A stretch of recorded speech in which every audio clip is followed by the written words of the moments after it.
to the Wednesday, January 18th, 2023 Board of Douglas County Commissioners Business Meeting. Welcome to all of those who joined us here in the courthouse and those folks who are on Zoom. We want to give you a little bit of information about public comment before we start. Before each action item on the agenda, let me rephrase that. During each action item on the agenda, we'll offer an opportunity for public comment about the topic. We ask that you wait till your agenda item comes up for discussion. Additionally, near the start of the meeting, we'll invite folks to provide general public comment to the commission, which is a time for addressing issues not on today's agenda, but related to general county business. All public comments should be directed to the county commission. The public should also know that the comments received by the commission during our meetings do not represent the views of Douglas County government. And if deemed to be necessary in the future, we may direct staff not to record public comments out of a concern for YouTube's content policies. The goal being that all meetings remain as accessible as possible. We'll first call on folks who are here in person, and then we'll turn to any online commenters who are here with us tonight. If you're on Zoom, please plan to use the raise your hand function when the time comes and listen for staff to call your name. All comments will be limited to 3 minutes, and we ask everyone to give their full name and Douglas County residence for our meeting minutes. We also reserve the right to mute and remove any speaker who is vulgar, rude, or inappropriate. If visual aids are used during the meeting, the presenter will share their screen. Please know that online participants will not be able to view them without a computer, smartphone, or tablet during tonight's meetings. Materials are published online for your reference also. Lastly, this meeting will be recorded and put on our YouTube page 24 hours after we adjourn. Okay, as we look ahead to our meeting, we're going to start with the consent agenda. Then we will have general public comment. We have 2 items on our regular agenda. The first item is to consider a conditional use permit. The second item is for a finance policy revision. We'll then do appointments, commissioner and administrative miscellaneous. We'll start with our consent agenda. Do any commissioners have an item they would like to have pulled from the consent agenda for further discussion? I do. This is Commissioner Reed, and I would like to pull 1.3 and just have a short conversation with the sheriff to sort of understand that program a little bit more and highlight how it's functioning. Thank you, Commissioner Reed. Commissioner Willie, anything? Okay, and I have nothing. Is there any item which a member of the public would like pulled from the consent agenda items? Okay, anybody online, Sarah? No, thank you. Okay, so before we add that, Jay, we'll probably look at consent agenda. Yeah, you're urgent. I appreciate that. Okay, do I have a motion on the other consent agenda items? This is Commissioner Reed, I move to approve consent agenda items 1, 2, 4, 5, 6, and 7. Second. We have a motion and a second. All those in favor of the consent agenda? Aye. Aye. Aye. Okay, commissioners, is it okay if we take that one consent agenda item next and then move on to general public comment? Would that be fine? Yep. Okay, go ahead, Commissioner Reed. Thank you. Well, so Sheriff Armbrister, now's your cue. Come on up, and Major Bunting, if you wish to join also. I appreciate seeing how this the new CCBHC model has adjusted the funding, and this is sort of a bit of a standard amendment to a contract, but I thought it was a good opportunity to just talk about what the capacity of mental health services and screenings look like in the jail currently, any challenges in particular we should know about, and just maybe highlight how CCBHC will help, hopefully. Well, so from my perspective as the sheriff's office proper, this is obviously an annual contract that we've entered Get into. real close to that mic. I'm sorry. Okay, is that better? There you go. Okay. So this is a contract we've entered into and we've been operating it year to year. And I have to first and foremost say that if this contract was not to be re-signed, I would be back in front of you to hire my own staff to do this job, because the Burton Ash folks that are assigned to our jail are absolutely critical in our daily operation. And we also just happen to have some very, very good Bert Nash employees that work there. And I'd like to say that they're going to have to pry them from my cold, dead, icy fingers because they are so integrated into our daily operations. They have their finger on the pulse of our building. And frankly, they get into places that we can never get to, speak to people that we can't speak to, and they speak a language that we don't speak. So just from an overarching, this contract is one that obviously I would fight tooth and nail to keep. When it comes to the financing and the CCBHC portion of it, frankly, I leave that to the experts in the room because I need a product and I need a service filled, and they've done an outstanding job doing that for me inside the jail. So therefore, I'm willing to allow and I would let Gary speak to that if there's any more that I'm missing, but frankly, that's not really is not at the top of my priority list as far as how this contract is worded and operated. But the people that do handle that and that I do trust are perfectly happy with this. So therefore, I'm perfectly happy with it because I get to keep these staff members. Well, please hear me. Please hear me say that I'm very happy to actually see that the capacity is a little bit more than I thought it was. I was operating under the assumption for a while that it was 2 therapists working with reentry, and it's 4 folks now, and also peer specialists. And so I'm excited to see that there's just the funding piece of it is the good news is CCBHC helps pay for most of it. Right. What I guess the question I do have for maybe Major Bunting notes to this or partners from Bert Nash is what does the CCBHC model say about how those services are provided? Like what types of standards and benchmarks maybe come along with that funding, if any? I'm thinking of the staff I don't know if they're there 24 hours a day, 7 days a week. I don't believe that they are, but if not, is there any provision that requires, 24-hour emergency staffing for like sort of high risk or acute mental health needs that arise outside of their normal business hours? I'm just kind of interested to understand if that shift in funding comes with any additional standards or changes to how the program has been working. And if not, then I'll turn it over to Gary quickly. But from a nuts and bolts standard, the standpoint, I'm sorry, the folks who are assigned there are a 5-day work week, normal work week, but we do have 24/7 on-call ability. If somebody is in acute crisis in our facility, we have a way to interface with them through technology. Basically, we have what we call an on-call screener. Okay. So we do have that ability. That's good to know. Good evening, commissioners. I can answer part of your question. So kind of like the sheriff said, all of our staff are trained in identifying mental health issues that might come up in the jail. When we recognize things that might be warning signs, we'll automatically initiate a screen it's basically a form that was created in consultation with Bert Nash to figure out, what type of mental health state the person might be in to help us know what type of measures to take to keep an individual safe. Once we complete that, we immediately notify an after-hours screener, which is included in the contract. They talk with the individual lately, and it kind of really began during the COVID era, but now a lot of the screenings are done with Zoom. And then they provide us with their assessment of what further care the individual needs. If it's on a weekend, they'll do a follow-up screening in 24 hours a lot of times to see if we're on the same track or any conditions have changed. Our Bert Nash clinicians in the building will complete that task Monday through Friday, 8 to 5, or if there's any follow-ups that come up.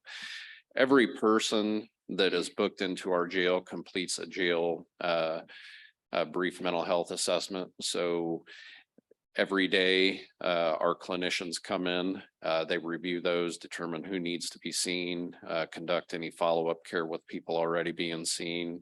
They consult with our advanced nurse practitioner, who is our prescriber, they fill many different roles and duties to being advocates for the particular individual in behavioral health court, to helping people transition to the community.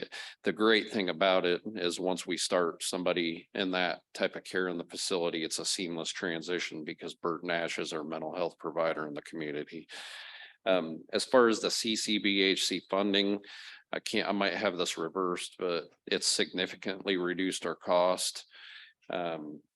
It's the reason we were able to add 2 part-time peers as a new portion. Now, the part-time peers aren't funded with this round, but the next time Bert Nash submits the paperwork to renew the funding, we can include those, so our costs may change over time.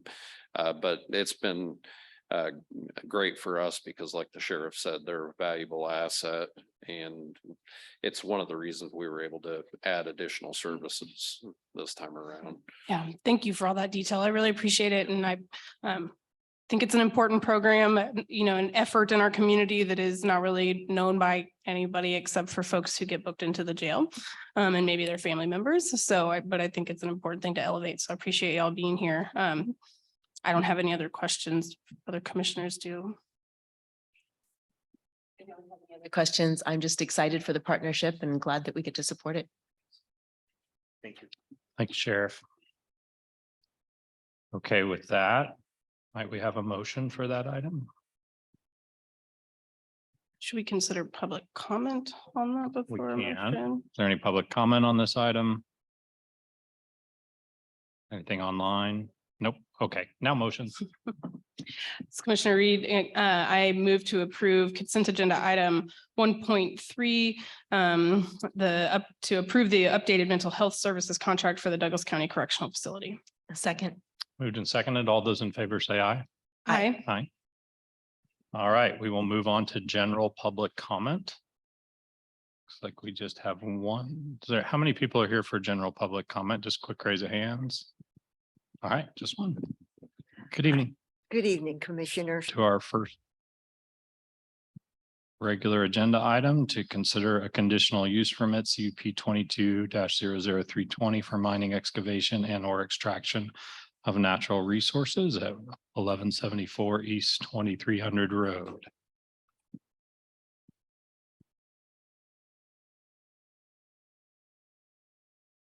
And I believe Mary is our.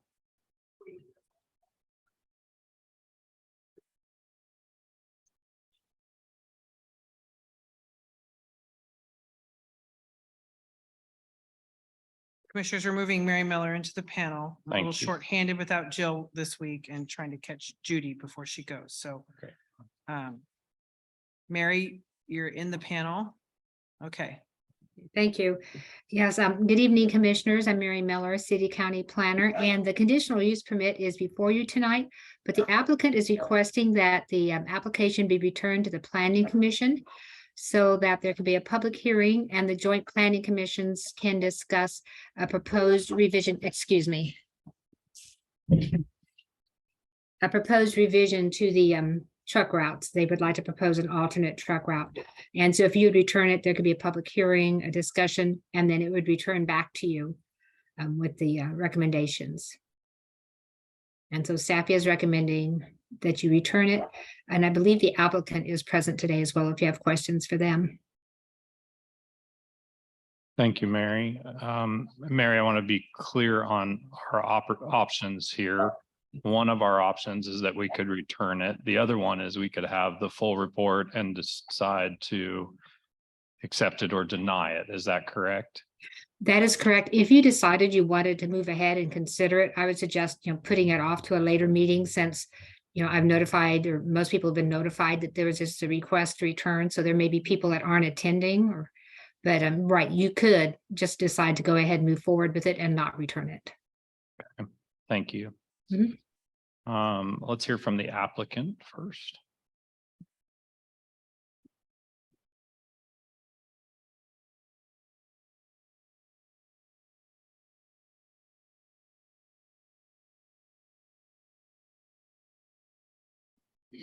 Good evening, Commissioners. My name is Rich Eckert, and I'm with Mid-States Materials. We sat through one planning commission meeting. It was a joint planning commission meeting. And after our testimony, we heard from the neighborhood. And while there were a lot of comments about a lot of issues, what I think is a main issue was the haul route. There was obviously other issues, but one of the main issues was the haul route. So we went back to headquarters and we talked with our entire team, and we came up with a new plan that we think would dramatically make the CUP application better by changing the haul route to a different road. And then we, the company, Mid-States Materials, would invest a substantial amount of time and money into that road and make a better haul route and get out of a lot of traffic that's currently on Church Road. And the reason that we're asking to go back is we didn't propose that at the first hearing.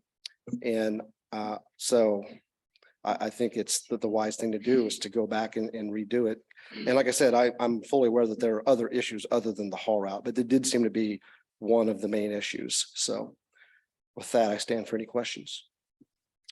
Thank you. We might have some. Let me check in with commissioners. Commissioners, do you have questions for the applicant or for staff?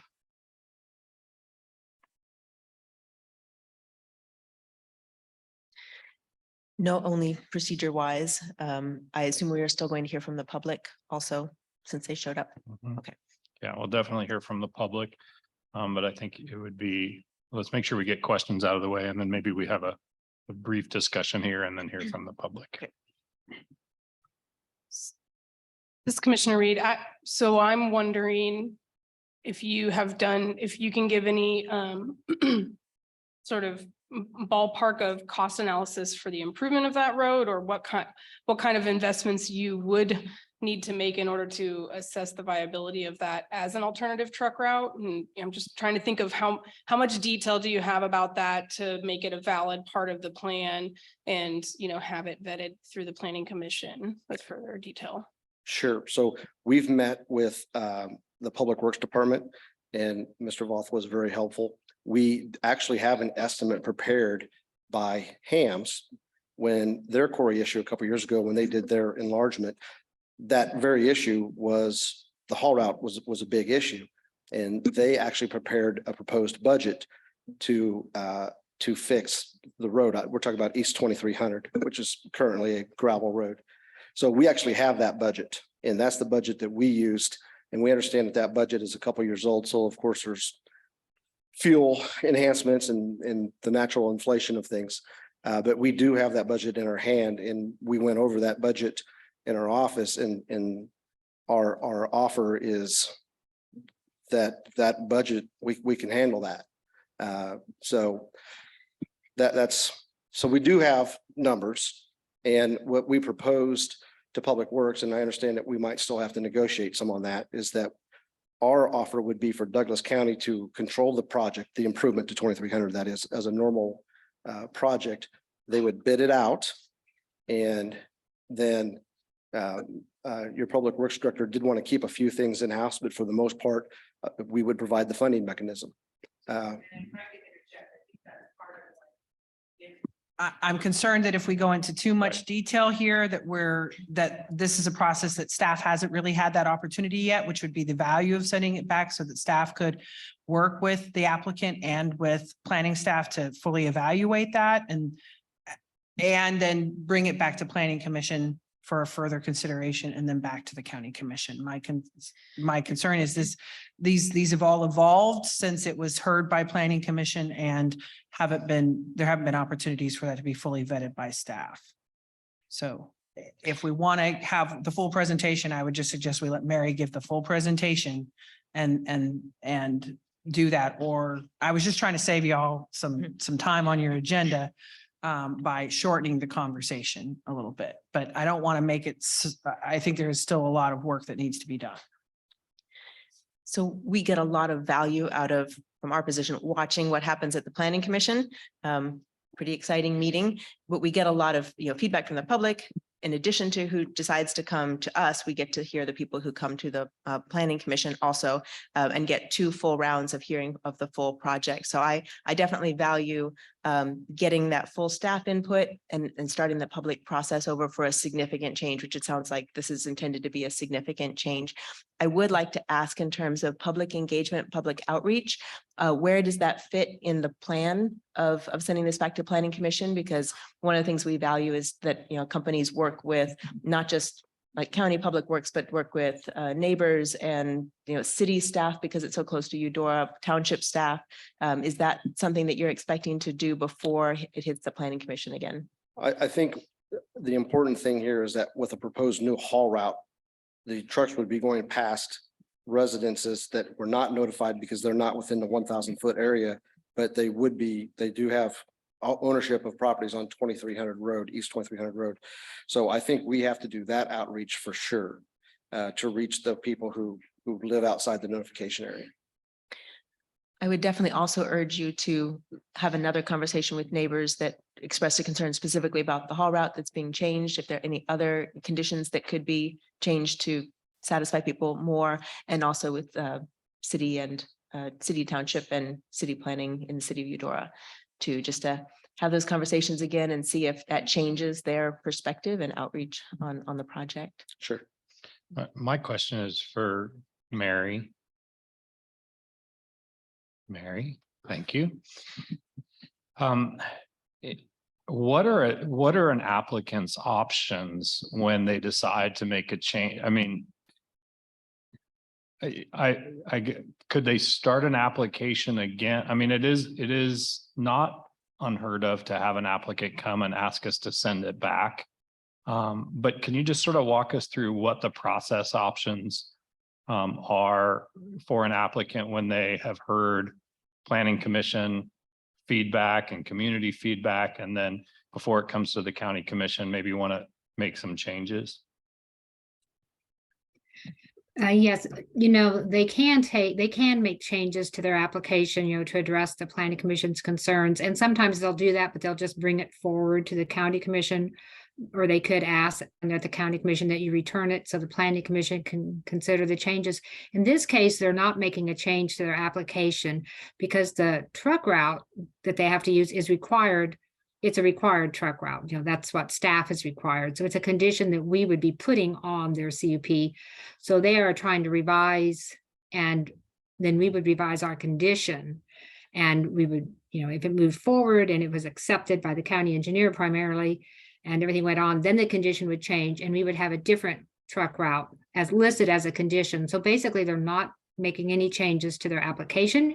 As you noted, if there's other things they could change with their discussions with the public, they could make more changes to the application.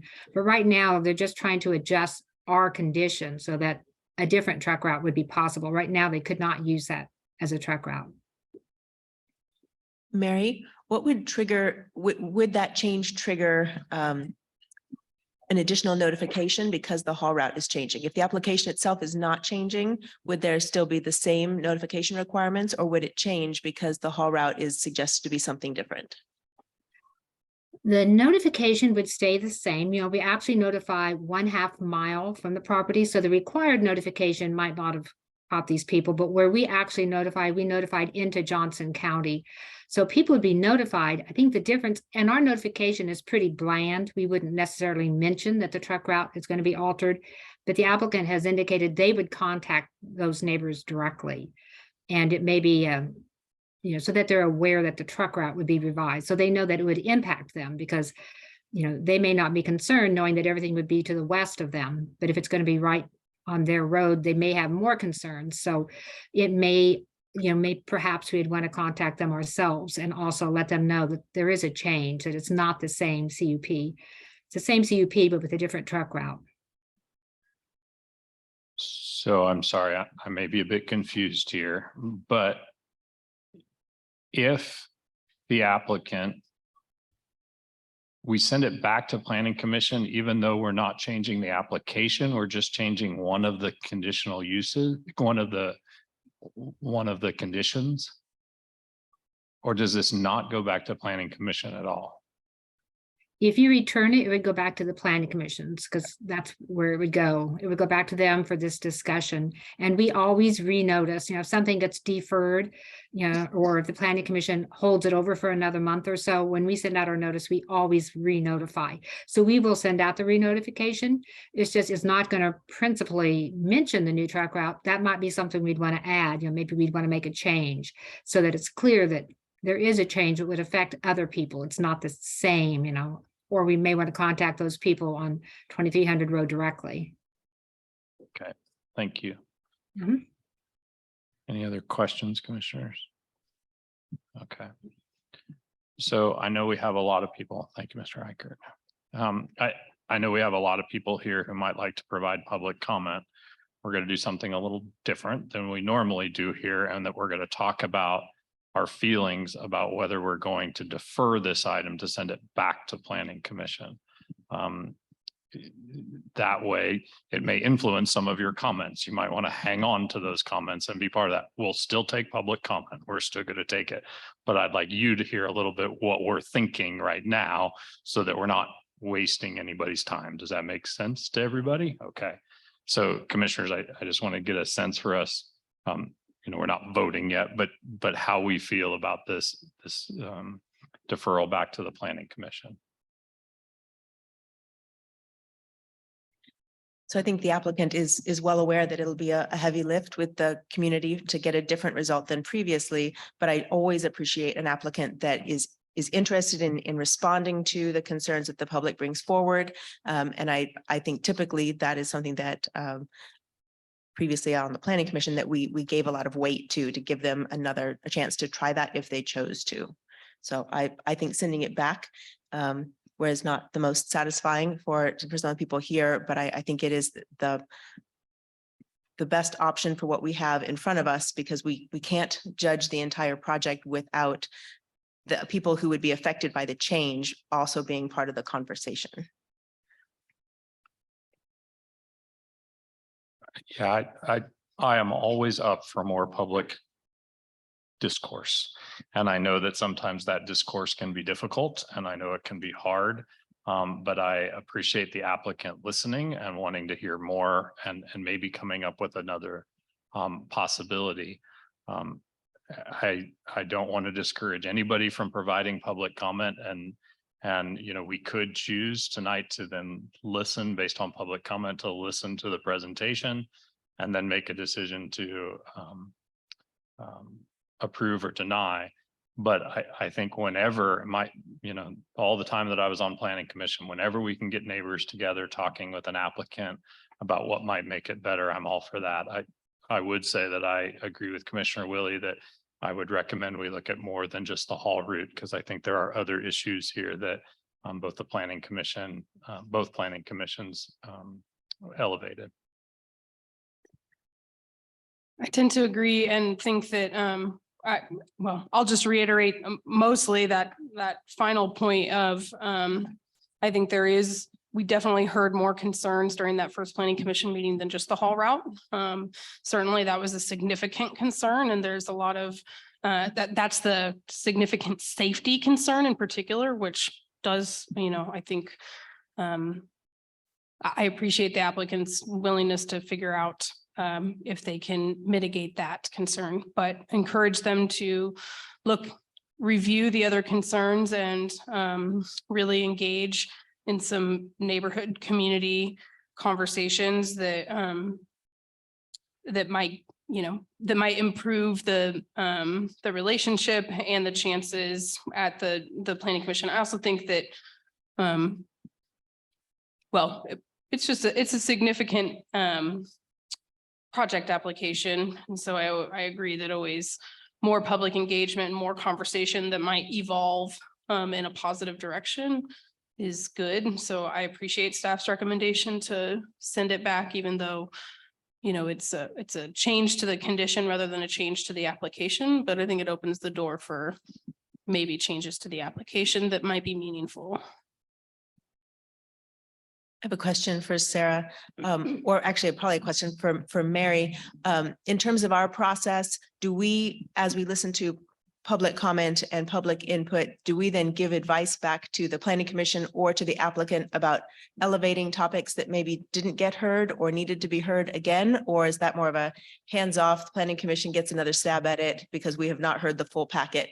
What's the right way to go about it? I am not 100% sure. Sarah might have a better idea than I do. I think you're always, able to make comments to the commission, providing them with some direction. You've seen the information, you haven't heard the presentation and all, but you have seen all the information. So if Sarah sees it otherwise, I think, it's not a problem to provide some direction. Yes. You're always free to do what you like when you get to sit in those desks. And we have had that happen in the past where commissioners have specifically provided feedback to planning commission of like, taking out a look at this condition, or we'd like you to look at that. However, I would say, what I've done here to try to keep the conversation brief is to not give you a full presentation. So that's what sort of limits you in that regard. So, from that perspective, if you feel comfortable to give them some things, you can, but you certainly don't have to. There have certainly been CUPs we've sent back and said, keep working on it, just keep working on it. Thank you for that. And I'll just respond that, it is up to us and how we're all feeling and what that discussion looks like. But I think that the sort of general statement that we hope for both the applicant and the planning commission to be listening to the concerns from the first planning commission meeting, anything that we may hear in public comment tonight, and remaining open to change and compromise to see how that might evolve.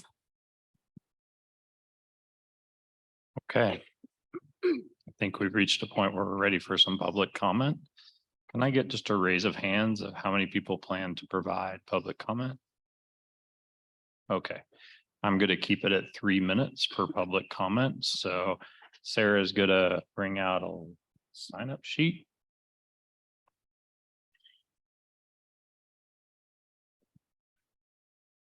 And if you'll just sign in, don't forget before you start your public comment, if you'll just provide us your name and your address for our minutes, we'd appreciate it.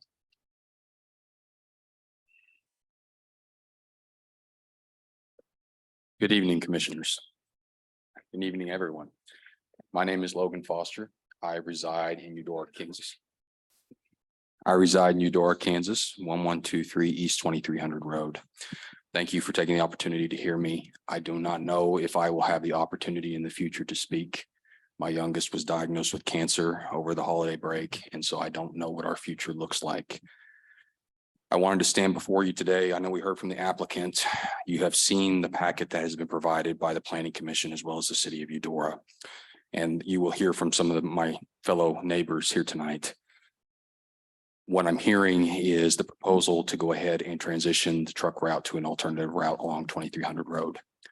We cannot overlook what is going to happen into Eudora and what's going to happen to this county. Panasonic is coming. The increase in population is foretold in the thousands. We will see our city grow. It will need somewhere to grow. And right now, the packet has shown it can only grow one direction.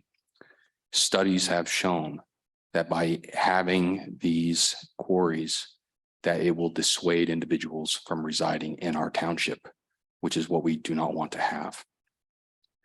We will be transitioning this road or alternate route and potentially impacting hundreds of other individuals that will soon reside within this county and within our city.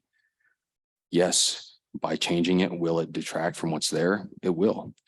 Will it impact others, if not more so? It will. And that is what I want to speak about. That even though they will throw a dollar sign and amount and say we will do X, it will have an impact. The city, the county, my neighbors, the people factor have said we don't want this. It is not in the best interests of where we see our city growing. And I want to go ahead and echo what they have written previously, even though there will be alternates, even though we will hear counter proposals, we do not want it because it will impact future residents of our county and our town. and there's no detracting from that. Again, thank you very much for hearing me tonight and giving my teenager an opportunity to see local democracy. So again, thank you. Thank you. And thanks for bringing your teenager.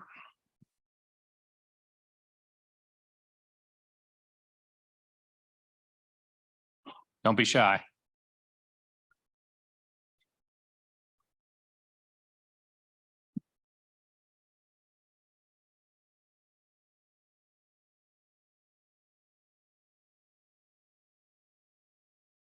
Hello, I'm Rochelle Beatty and I reside at 1137 North 2237th Road. I can't even think. I've been at the school all day. So I have written a detailed letter about the 13 essential things a mine is supposed to abide by. What was written in the cup, what did not meet those standards, what they said did not go far enough to cover the area of growth that we are now seeing even beyond what was there when it was written. I'm a teacher. I know if my students don't do their work on the first try, they're not going to do extra credit. So I don't understand why we're allowing extra credit in this instance. They didn't take the opportunity to talk to the neighborhood and to talk to the city before.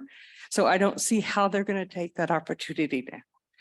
What I would like to play is just the sound from my back patio, because I work from home and many times, except for the day I go to campus. So I want you to hear what I hear. Let me try to start this over. I don't know what I've got going on. Yeah. It won't pick up the Yeah. sound. I'm not even hearing it for some reason. Is anybody more cellular savvy than me? I thought if I played just the sound of a video that it would pick it up. Let me try one more time. Here we go.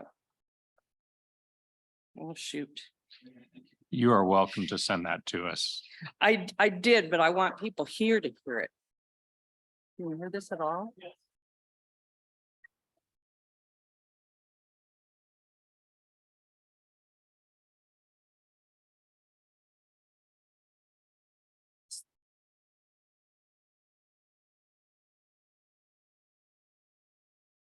This goes on all morning. And it goes on all morning and I have a hard time hearing. The reason you can't hear this, it's playing. This is how peaceful our neighborhood is. And this is why we live in our neighborhood. And what I played for you is 1.7 miles away from my house. That's the Ham Quarry. We're talking about a quarry coming in 0.25, a quarter of a mile from this. I'm hearing impaired. I can't imagine what this sounds like to other people. Thank you. Thank you.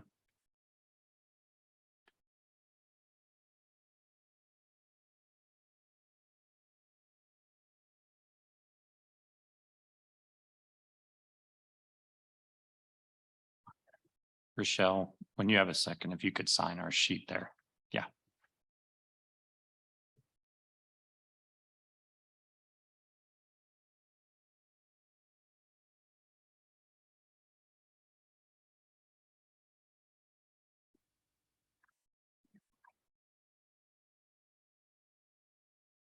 I had this all typed up and then things kind of changed.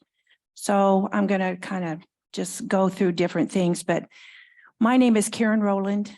I live at 1257 East 2300 Road. That's directly across from the Hams Quarry entrance on that road, on 2300 Road.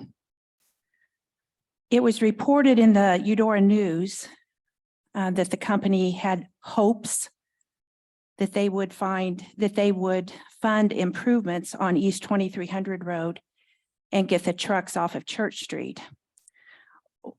I guess we'll find out what the definition of improvements is.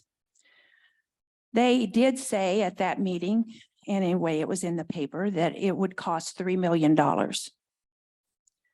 My first thought was, if that is such an easy answer, then why has someone of authority in Douglas County not made that happen before now? I remember that there were talks between Hams and included Douglas County, and I don't know who made the decision, but we were told that it was cost prohibitive. So I don't believe in hopes and maybes are the way to change people's minds. And frankly, I've lived a lot of years and I don't believe any of it. These statements were made at the Eudora High School board meeting where they lobbied the board to rescind their letter to not support the quarry. The school board did not vote to rescind that letter.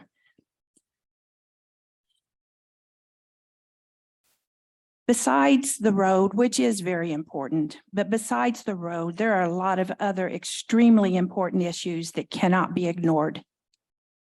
Eudora has been working hard to make the best decisions possible to allow our town to grow in a planned, successful way, long before Panasonic even was thought about. With 2300 Road having direct access to K10, our city leaders have found that our best starting place to grow is along that road. They've already spent thousands of dollars to be approved for star bonds in the area of 2300 and North 1300 Road. Keep in mind that is only 1 mile from the proposed site. Our town struggles with taxes on the back of our homeowners. With the spinoff needs of the Panasonic workers and the Flint development, we will be able to attract commercial businesses to help relieve taxes of our homeowners. That's what Eudora needs. At that same meeting, they tried to convince us that property values would still increase around a quarry. I'll keep it really simple. Would you buy a home next to an active quarry with blasting every day?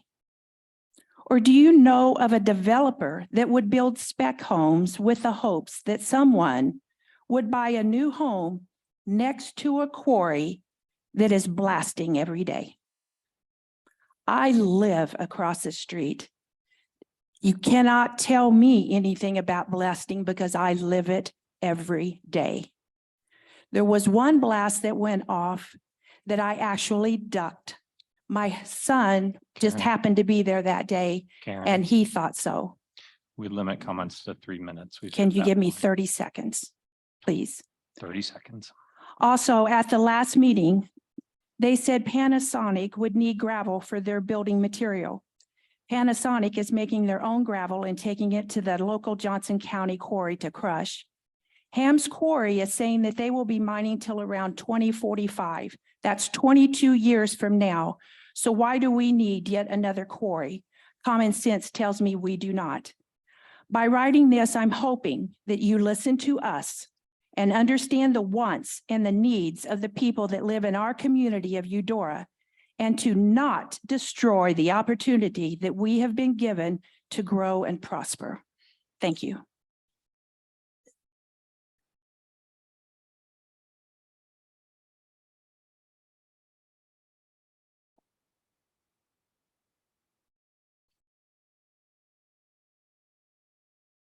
So as our next commenter comes up, please limit your comments to 3 minutes. Thank you.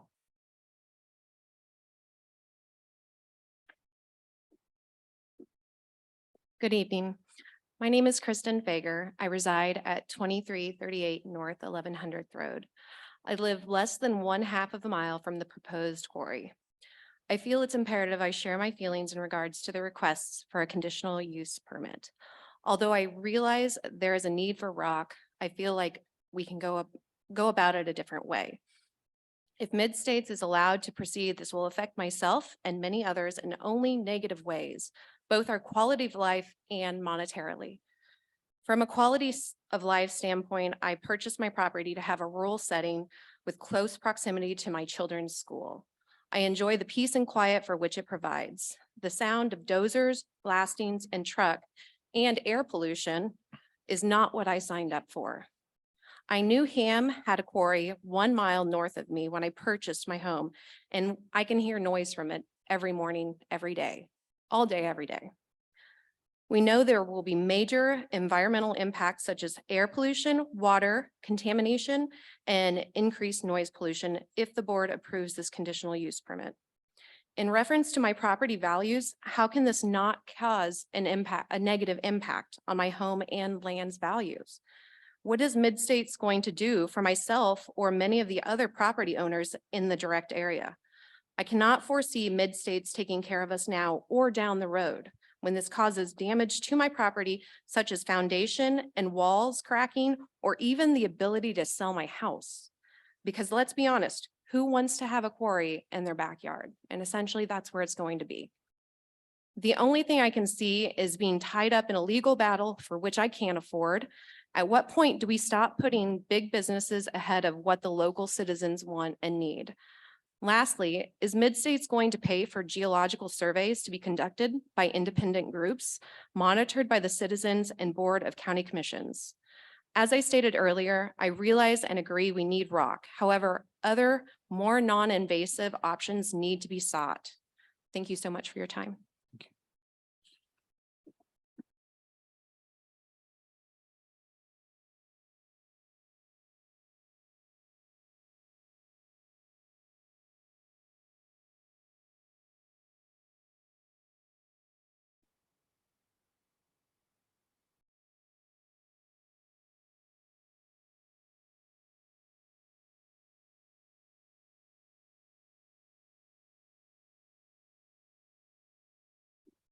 Good evening. My name is Alan Rockhold, and I have Jayhawk Excavating. And we buy a lot of rock from a lot of quarries. And the highlight I can say is there is going to be a larger need for a lot of rock, for a lot of small businesses, and a lot of new housing that is going to have to come from somewhere. And we buy the majority of it from Mid-States. And the quality of their rock is far superior. We haul a lot of rock for the townships around here, and we've been banned from Ham's Quarry because the quality is so poor. Mid-States doesn't have that.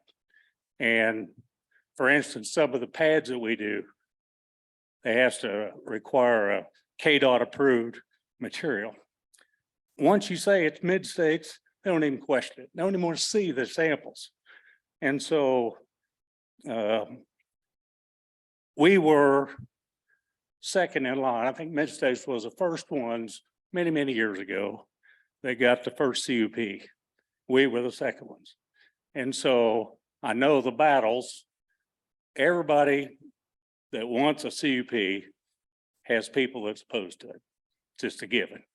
But you look at it the way that you guys proposed that to us, you had to meet these conditions and you get inspected. And if you don't abide by the rules, you're booted. Same thing with the quarries, you know, so I think the answer on going north on 2300 Road is the perfect solution. I don't know that you're going to be able to please everybody. The biggest thing that I would like some of the other people to understand is the quality of the rock that they're mining is only in certain places. Like here in Lawrence, there ain't nothing here that's very good. You got to get out, you got to go south, or you got to go east, or you got to go west. And, you know, we get a lot of it from Edgerton to bring it to Lawrence even. And that core is about done. And they can't expand. Other places, you know, Mid-States, the one out by Big Springs, it is expanded or has. So you got different options there. But the thing is, we're going to need a lot of rock. And that's about as far east as you can go. It's still be in Douglas County. And the revenue dollars that it's going to bring in is going to help a lot. That road, I think, is a minor hiccup. You know, even if it does cost $3 million, that's still so minor when you look at the big picture. So I just wanted to kind of throw that out. Thanks. Thank you.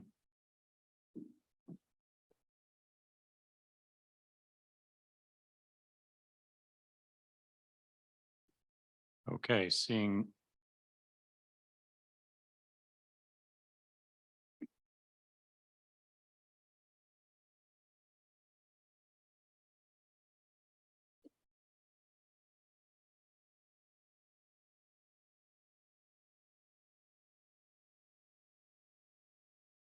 Good evening. I'm Marge Epperson. I live at 2265 North 1137 Road. So I am one of the neighbors in the cul-de-sac where this is planning to be located basically at the end of our street. So think of it that way. And I guess I would just ask that you think of this as maybe I'm your mom, I'm your sister, I'm your child that's living out here and they're thinking about putting this at the end of their street. Because that's what it is. It's literally at the end of our cul-de-sac road. I don't think any of us are doubting anybody's quality of rock. That's not what we're here about. I don't think any of us are doubting it'd be great to have 2300 road paved. That would be awesome. It'd give us a lot of, I could get to Kansas City quicker to work every day. But what we are talking about, in my opinion, doesn't need to go back to any planning committee or anywhere else. This is about the location. And that's all it's about is the location and an additional amount of noise that, as you heard other people say, is already happening. So I just, please, I've sent you all letters as well, but we just ask, I don't think it needs to go back. I think a decision could be made tonight. Thank you.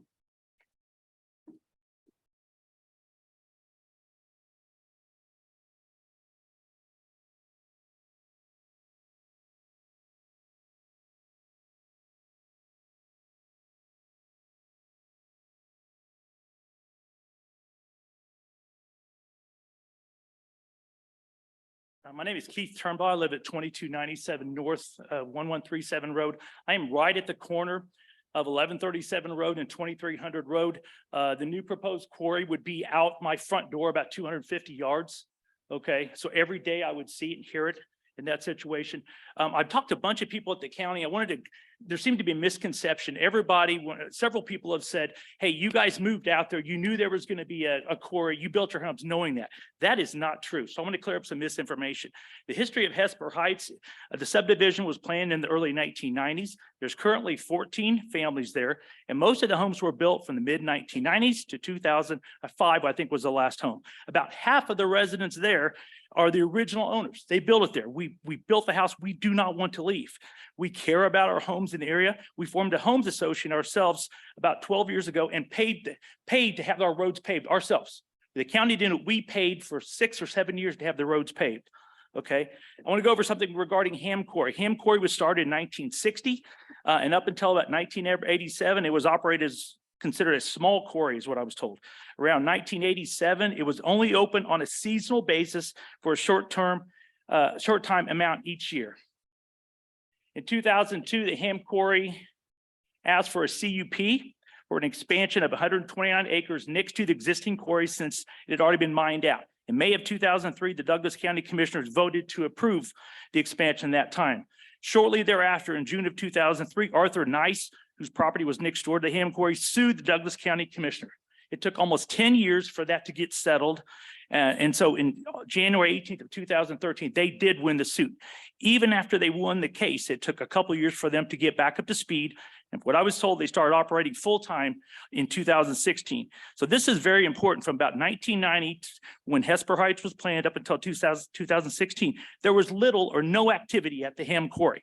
So when all the homes were built from the 1990s to 2005, the Ham Quarry was either closed or was only open on a seasonal basis. So none of us in Hesper Heights built our homes knowing and accepting that there would be an active quarry a half mile to a mile away from our subdivision. Also, we're not told of anything that happens. There's supposed to be some magic thing that happens that within a half mile, you know about the situation going on. We're not told. So basically tonight, Okay, we're gonna close it here. Okay, so basically you guys have the option of approving, going with the city of Eudora, the Eudora Planning Commission, the Lawrence Planning Commission, who've already looked into this and voting no, okay? Or you can decide to vote, postpone it or vote later. Either way, no matter what happens, we are going to file a lawsuit if you guys do it against the Douglas County Commissioners, and we will delay this as long as possible. The city of Eudora has already planned to annex this, and we will keep it going till that. So those guys will not do any gravel development in our neighborhood. Thank you. Thank you.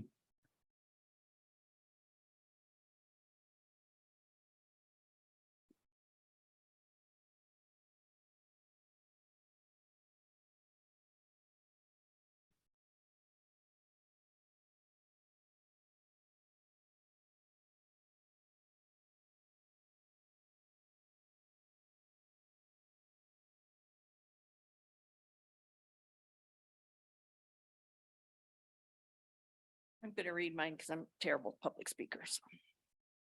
Okay. These are all issues I raised in 2020 when Ham expanded the boundary of Eudora's. I hate to interrupt you. Can you give us your name and address? Oh, I'm sorry. Catherine Ellsworth. I Thank you. live at 2609 South Fir Terrace, Eudora, Kansas. These are all issues I raised in 2020 when Ham had the CUP to expand to the very boundary with Eudora's urban growth area. So this is all really gut-wrenching to hear.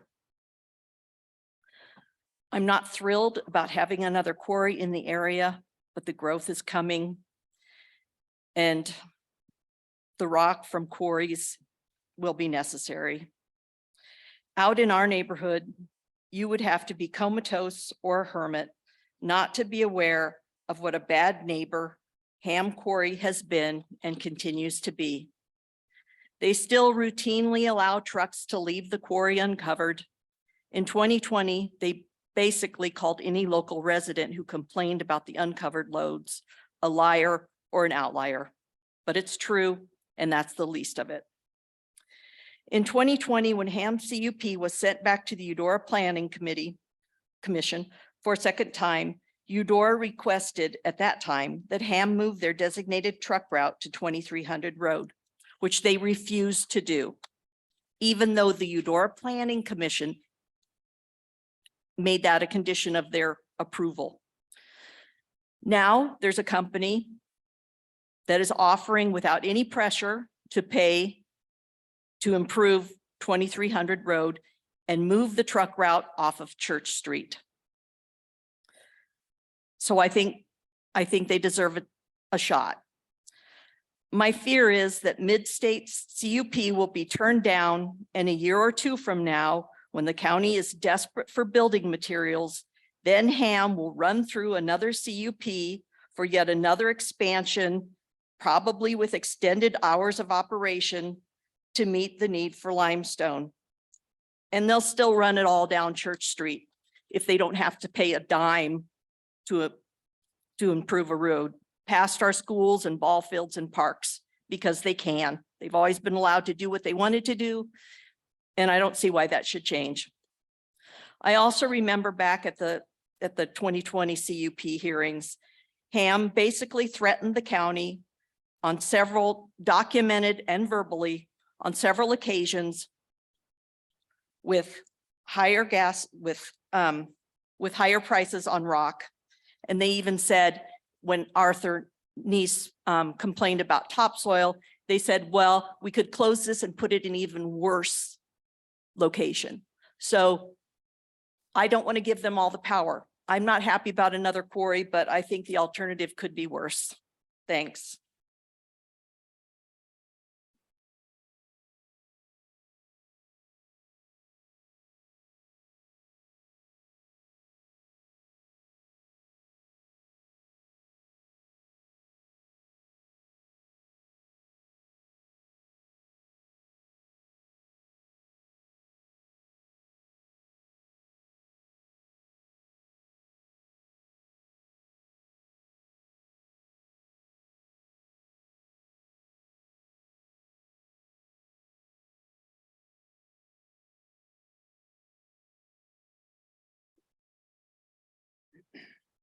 Evening, Commissioners. I'm Alex Kearns, City Commissioner for the City of Eudora. I live at 2723 Stratton Drive in Eudora, Kansas. I'm concerned about the addition of another quarry in this area for several reasons. As noted in the Planning Commission's report, there are at least 50 residences within a 1 mile area surrounding the property in question. That 50 house figure does not include any homes within the city limits of Eudora. That includes the entire neighborhood that's directly east of the high school across from Church Street. Furthermore, the project will be located within 3 miles of the Eudora city limits, which will undoubtedly expand, as has been noted. The proposed quarry is directly adjacent to the Eudora Urban Reserve, which, as you know, is the area planned for future expansion. This Eudora urban growth area is the direction that Eudora was planned to grow through the county support. According to the staff's own report, this quarry would be located only about 1/4 mile away from this urban growth area. With organic growth and annexation, this area could and likely will someday soon include considerable residential housing that will be located within the Eudora city limits. We know that growth is to be expected in the city of Eudora, significantly more so after the announcement of the Panasonic development. And the city of Eudora is purposefully moving forward with plans for our continued growth.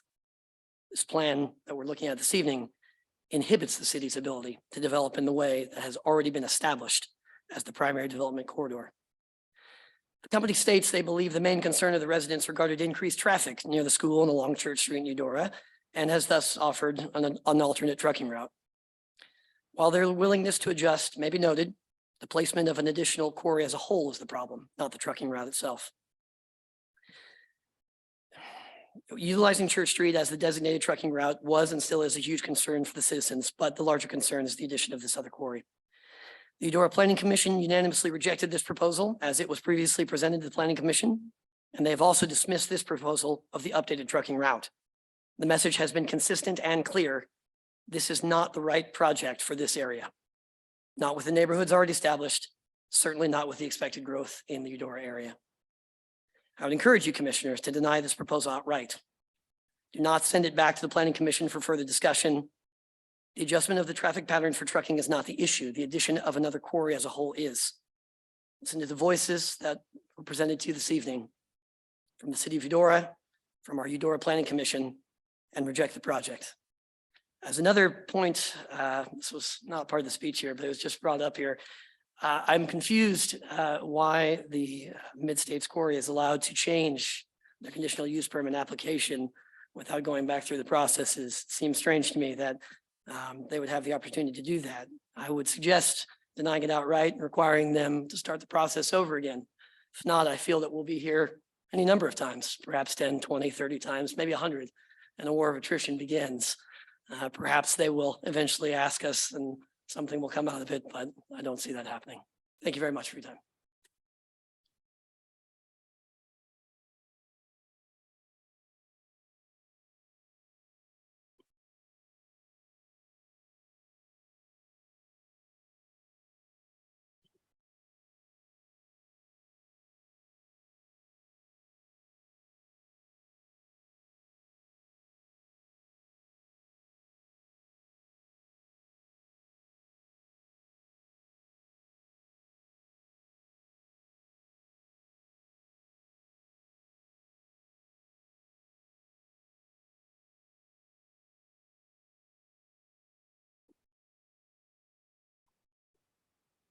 Commissioners, I'm going to take a little different track. I'm a farmer. My name is Gary Beers. I live at 39530 West 119th Street. That's just into Johnson County. I'm right across the county line road. My farm is a 1/4 mile from where they're wanting to put in this new quarry. We have a Eudora address. Our kids and grandkids go to Eudora schools. We do all of our purchasing in Eudora and Lawrence. We farm ground adjacent to and all the way around the quarry. As far as they're saying that they've notified everybody within a 1/2 mile, they've never notified me about this. I farmed the ground for Don Montgomery, which is the largest adjacent property owner to them. She owns a 3/4 mile long piece of ground that bumps right up against her property. She's never been notified. So I want you to look hard at this. We already have one 400-acre existing quarry we have to deal with on a daily basis, like everybody's been saying. The blasting, the dust, the noise of the trucks, the noise of the rock being ground, the backup alarms, the different machinery is a constant. The blasting is enough that it will shake the foundation of my house. The truck traffic on 1200 North is unbelievable and unsafe. The roadbed damage is severe. It's got so many potholes, you can't even drive down the road anymore. The ditches themselves are so steep that a truck meeting a piece of farm equipment on that road, they won't share the road with you. They'll drive you into the ditch. And when you get into that ditch with a field culvert or something, you're there for the rest of the day. We have 7 different vehicles that we farm trucks and cars, all but one of them have broken windshields from the rock trucks throwing gravel up. We have springs and ponds on our farm and pastures that we rent that are adjacent to this proposed site. We have cattle in there. We use the ponds to water those cattle. If they blast into that water table, they disturb that water table and our ponds go dry, those springs go dry, our cattle they don't have any place to get a drink. Those pastures become unusable to us. Like I said, we don't even drive up and down 1200 anymore because of the truck traffic. We have to go 3 miles or more around the section to get to the farm ground that we farm. Always remember, they're proposing for the truck traffic to go to the west and then go to 2300. A truck driver is not gonna pay any attention to that. He's gonna go the closest direction to his route, as they already do. They come out of Hams, they turn and go east towards us, and then they go up and down Johnson County line road. So unless you're prepared to force the sheriffs to sit out there and enforce that, they're gonna go wherever they wanna go. I just want you to ask you to deny this permit. I agree that they shouldn't have to go back and go through all this again and again and again. They had their chance. They can't now come and change. Thank you, Gary. Thank you.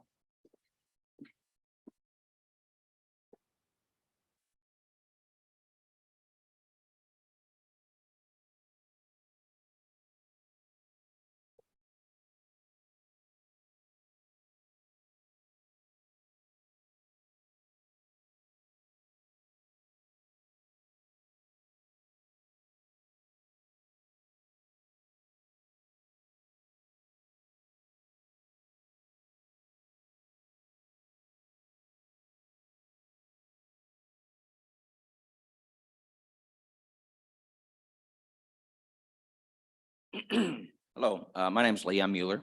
I live at 2274 North 1137. That's in Hesper Heights. My message is pretty simple. I've been in mining for over 20 years. Got no problem with this company at all. Got no problem with mining. It's just that we have a mine there. When they set the shots off, my house shakes. You move a quarry closer, it's going to shake more. And it's gonna affect the value of my property. My wife and I are gonna retire in 3 or 4 years. Why should we build our equity for decades? And then, oh, guess what? Now you're ready to retire and you've lost quite a bit of equity. I think that's a hard argument to beat. Thank you.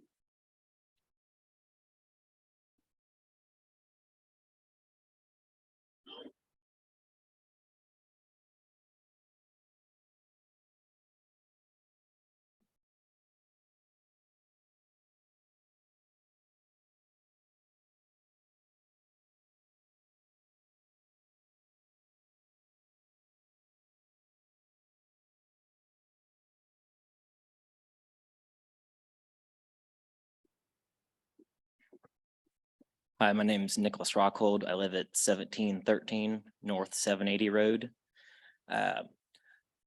After the last county or the planning meeting, I was pretty much the only person that was pro for this happening, and it was unbelievable the amount of phone calls and messages I got after saying, I'm glad somebody stuck up for them. Somebody was for it.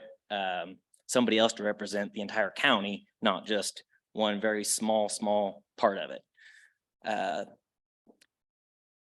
some of the things I brought up then was there's no other quarries around really in Douglas County. So all the tax revenue goes to every other county. We're already short on money and funds, so any extra tax revenue we can get, we need.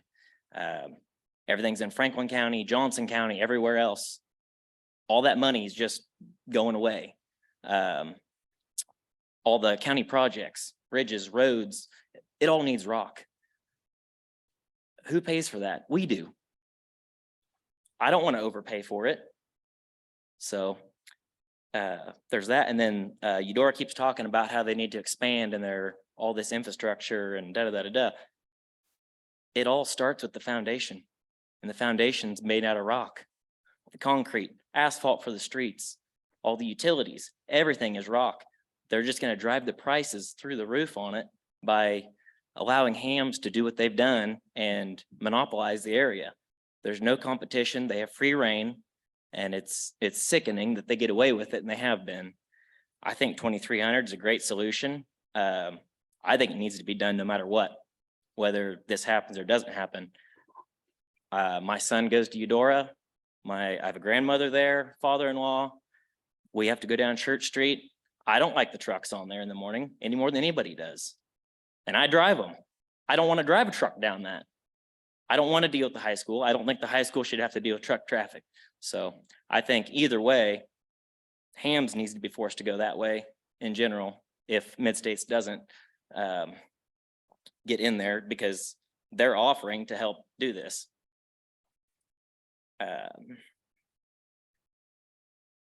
That's really all I got. So thank you for your time. Thank you. Any other public comment?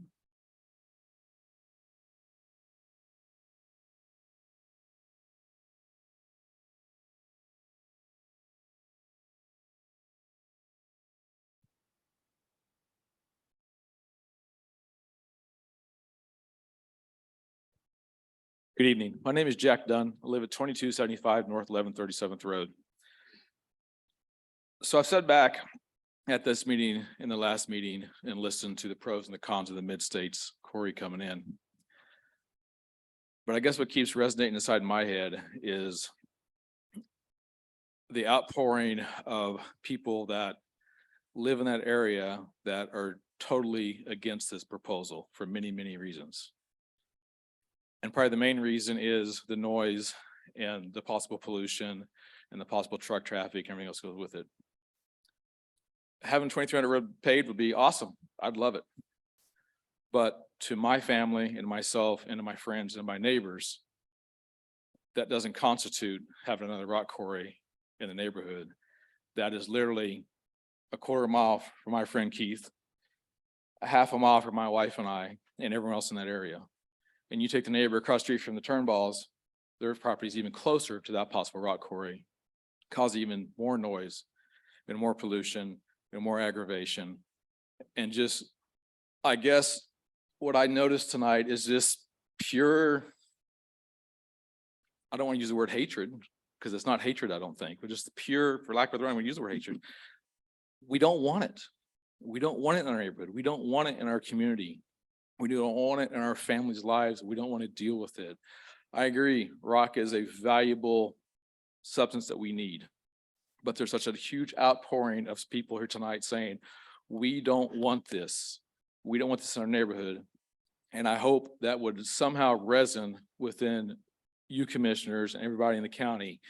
It's not about the tax dollars, I hope. I hope it's more about the people and not the dollars. I hope it's more about what we want in our neighborhood and our communities and our lives and our family and our grandchildren and everything else. That we just don't want this in our neighborhood. Thank you. Thank you.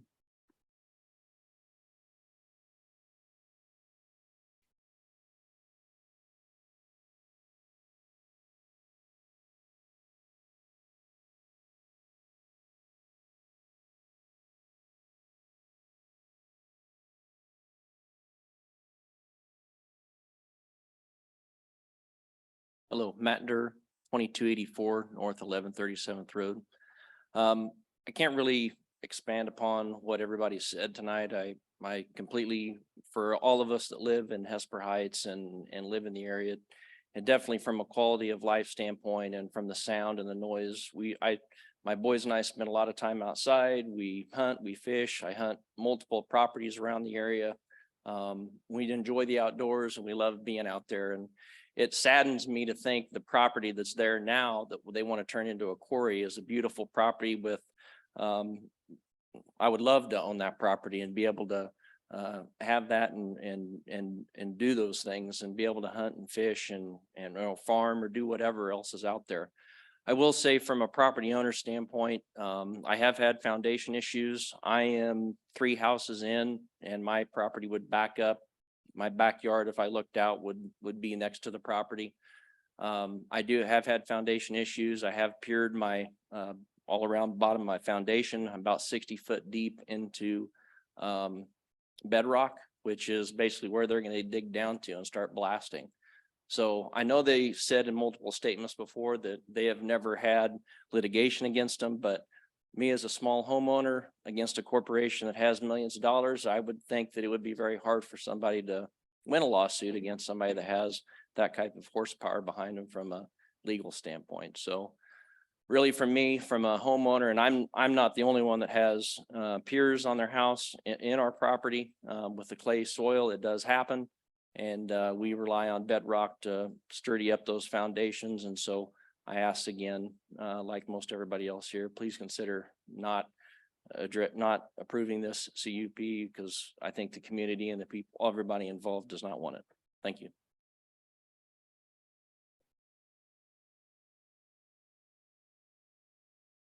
Any more public comment?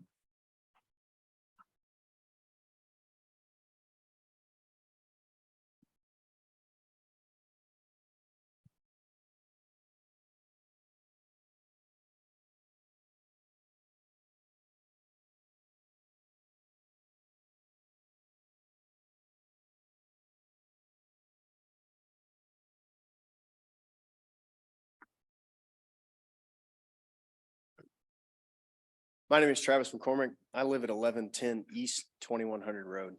As the crow flies, I'm 2 miles from this site, but I can tell you my back porch faces east.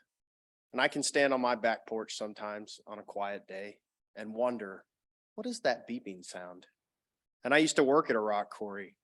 I actually worked for Hunt Midwest when they had a location out by Clinton Lake. So I know what that beeping sound is. It's equipment backing up. I can't say I feel like I'm impacted by blasting, but I would ask you this.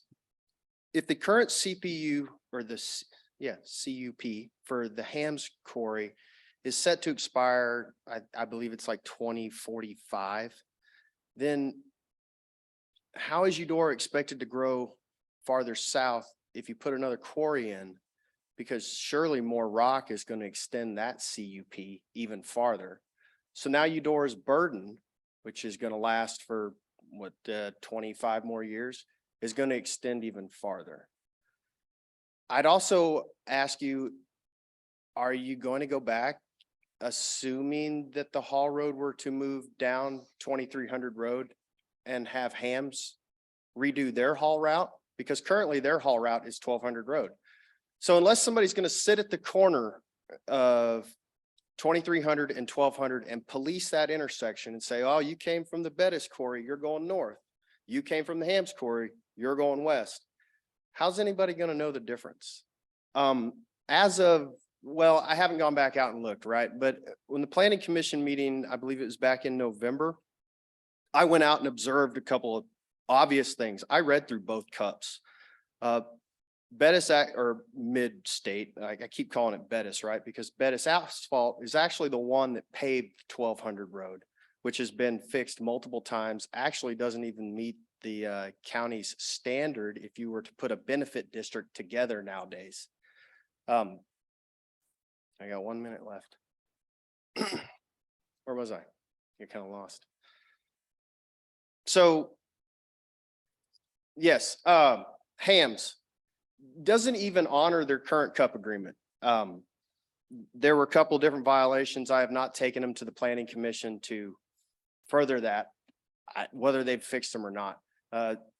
Traffic past the school is definitely a safety concern. Yep, I love that sign.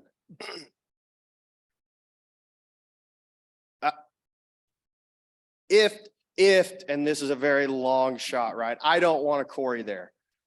But if Midstate Materials is allowed a quarry and that road were to get paved, they have to be eliminated from the bidding process, because who's going to lowball it? They are.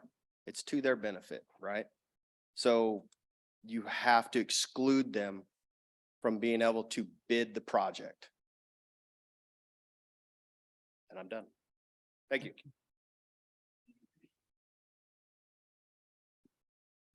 Any other public comment?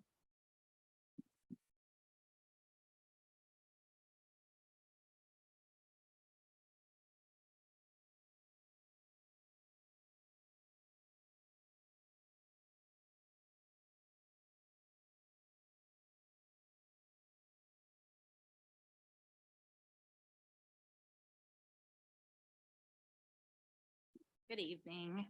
My name is Sherry Turnbull. I live at 2297 North 1137th, right on the corner. Listening to everything, the only thing that I think we might have missed is there are multiple homes on our street that are on wells. And so we get all of our water from our well. And if they drill down to use water for their quarry, it's going to deplete our wells, which means that somehow we're going to have to get new water lines out there. Currently, they're too small to have all the houses on the current water lines. So that's just one issue that I think we kind of missed and is pretty necessary. You know, we have to have water. Just please consider all these people. We don't want it. Please tell them no, go somewhere else. They're in a little argument with Hams. They want to undercut them by a few pennies. I mean, third grade boys out on the playground. It's ridiculous. So, thank you.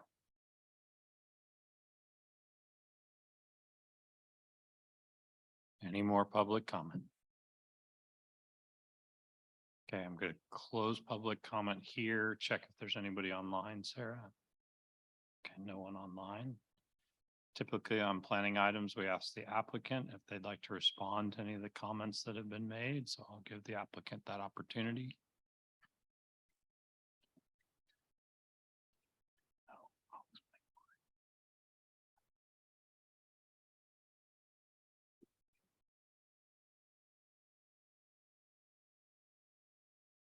Well, I could spend 15 minutes going over what just happened, but I think the focus today in this motion that you may or may not make is rather to defer. And that's all that really matters. Our presentation addresses everything that was said during this public comment. And if we have to give the presentation, we'll do that. But I would prefer to wait until we see what happens with the motion to defer. Thanks. Okay, with that, we'll bring it back up to the commission for discussion and or motions.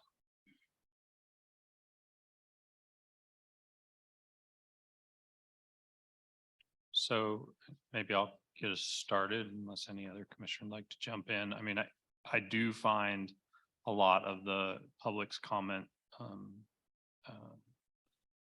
important to listen to and really relates to some of the criteria that a planning commission must consider and a county commission must consider when looking at a CUP. Specifically review criteria: 1, compatibility of use with zoning land uses of nearby property, and 2, compatibility with proposed use with the character of the area. You know, if we do choose to send this, if we choose to defer this, I think those are the two that I think really I would ask the applicant to really look at. They are concerns for me as I look at this proposal. But we haven't looked at the whole thing and we hadn't had the whole program, but I do I do think it's important for the public to understand there are very specific rules and regs that we have to follow when considering an application and what those criteria are.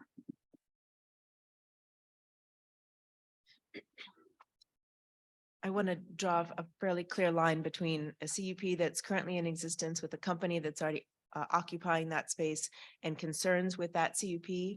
And Sarah, can you talk to the public about what they should do with those concerns and what the county process is? Because those are things that, regardless of this project, can be addressed through the county process. Yes, they should contact zoning and codes and report those issues. And then those would be addressed through the through our administration of the CUP. And Sarah, the fact that people have brought it up in a couple of public meetings, the planning commission meeting and this meeting, can that be packaged up and given to zoning and codes, or should people really be encouraged to reach out specifically, name on the record and give some more detail? Yeah, generally, I don't have zoning and code staff listen to every meeting to see if something was said that would be turned into a complaint or an issue. So I think they may have additional questions and it would be there'd be a discussion. So I think if they have concerns with the HAM CUP, they should email, phone, call to zoning and codes, and they can work on addressing those complaints. Can you share how people would get in touch with them? I Share can an email Google, address. it'll take me a minute to Google their phone number. Go for but, it. Thank it's you. on our website. So if you go to our website and you search zoning and codes, you'll find their phone number. What? Okay, Well, if you give me a minute, I'll we'll have look it up. Sarah pull it up, and thank you for doing that. Because that's, I have the phone number for you if you'd like Oh. it. Okay, thanks, Mary. Yeah, it's 785-331-1343. can you repeat it again for them, please, Mary? 785-331-1343. Thank you so much. Sure.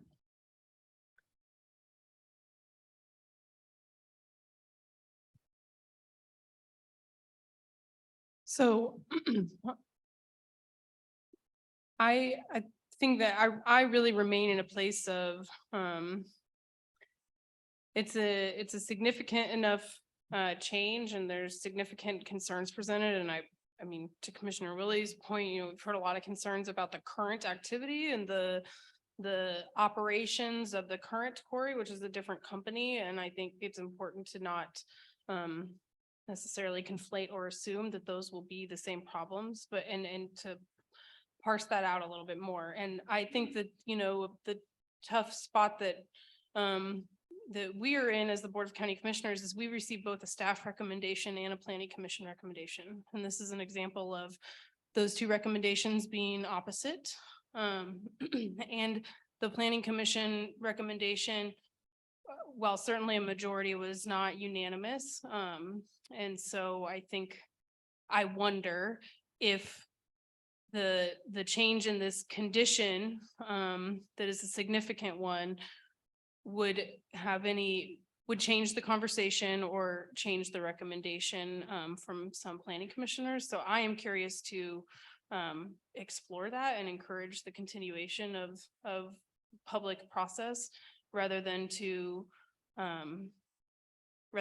deny it when there is a significant amendment. I'm curious what other commissioners think about that nuance of it's not necessarily a change to the original application. It's an amendment to a condition applied by our planning staff, which is a distinction that we heard from Mary earlier.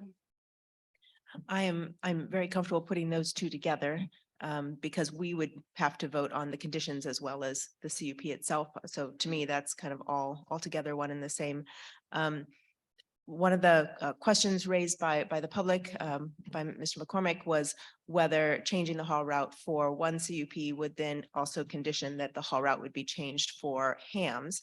And I think that's one of the discussions that county staff and the applicant and possibly HAMs need to have with the community of Eudora about one of the problems that was raised very strongly in the planning commission meeting was the amount of truck traffic on Church Street with the schools as the main route through town, just a planning kind of nightmare for the city of Eudora that eventually will have to be addressed somehow.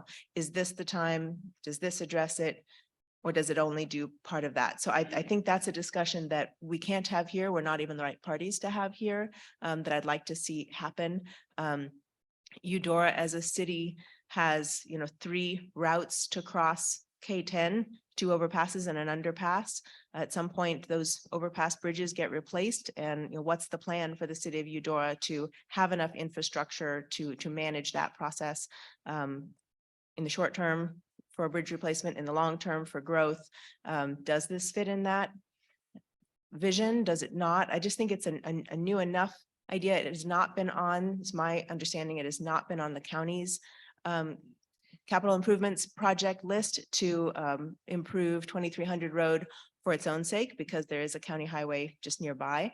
But the city of Eudora may have a real value in seeing that improved for its own purposes. I just don't think we are the right body to hear that until we have gotten feedback from those other city of Eudora county staff, and what can and can't be done with that road there, and do the dollars work out? There's just a lot of detail that I think needs to go back and go through the whole public process again. I want to be real cautious, commissioners. We haven't had a presentation, and I don't want to dig too deep into all the parts of this application, and a lot of that has been brought up by the public. And if we want to do that, I think we need to hear the whole presentation. Otherwise, I would recommend we have a motion to defer and then wait for the public presentation until it comes back. I'm having a real hard time talking about this without having that presentation. While I appreciate all the public comment, there's 2 stresses that goes on here. If we don't have the presentation, I struggle with having comments about what we've read in the packet, and that makes you feel like you weren't heard. At the same time, I want to make sure that you know that you were heard and we go through the right process on this. So I'm sort of torn on that a little bit about how much we want to talk about this without the deferral. Sarah, you look like you're going to jump in here. Yes, I agree, Commissioner Kelly, and I feel somewhat responsible. It was my recommendation to staff to not give the presentation, because if you are going to defer it and you're going to hear it now, and then you're going to hear it again later, the thought was to try to not have that presentation twice and trying to remember which piece you heard when and where and what. So, but I think I made it more difficult. It might have been easier to hear the full presentation, have the public comment on it, and decide to either deny or defer. So I just want to take responsibility for that on the behalf of staff, because I pushed pretty hard to sort of try to cut this to the chase, and I may have not done it right. So, but I agree with Commissioner Kelly. If you were talking about deferral, I would just say, let's go ahead and have Mary give her, or I'm sorry, if you're talking about denial, let's go ahead and just have Mary give her presentation.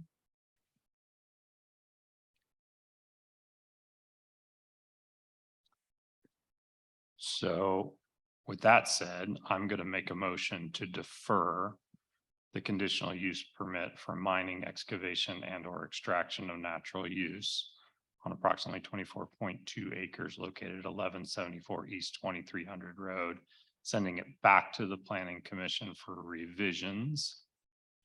As I noted earlier, I would also give some direction for staff to look again and talk with the public about review criteria 1, compatibility with land uses of nearby properties, and compatibility with proposed uses and character of the area. Would second that. I have a motion and a second. All those in favor say aye. Aye. Aye. Thank you. Okay, with that, we will move on to our next item, which is item 3.2, which is a finance policy revision. Thank you, Commissioners. Brooke Sauer, our finance manager, is going to come up and walk us through the changes to the finance policy. Good evening, Commissioners. Bear with me here for a Brooke, moment. hang on just a little bit, just Yeah, breathe, Take a beat, everybody. do some yoga stretches or something. Go the other direction, get the animal. I said I wasn't here last week to actually pass it to you.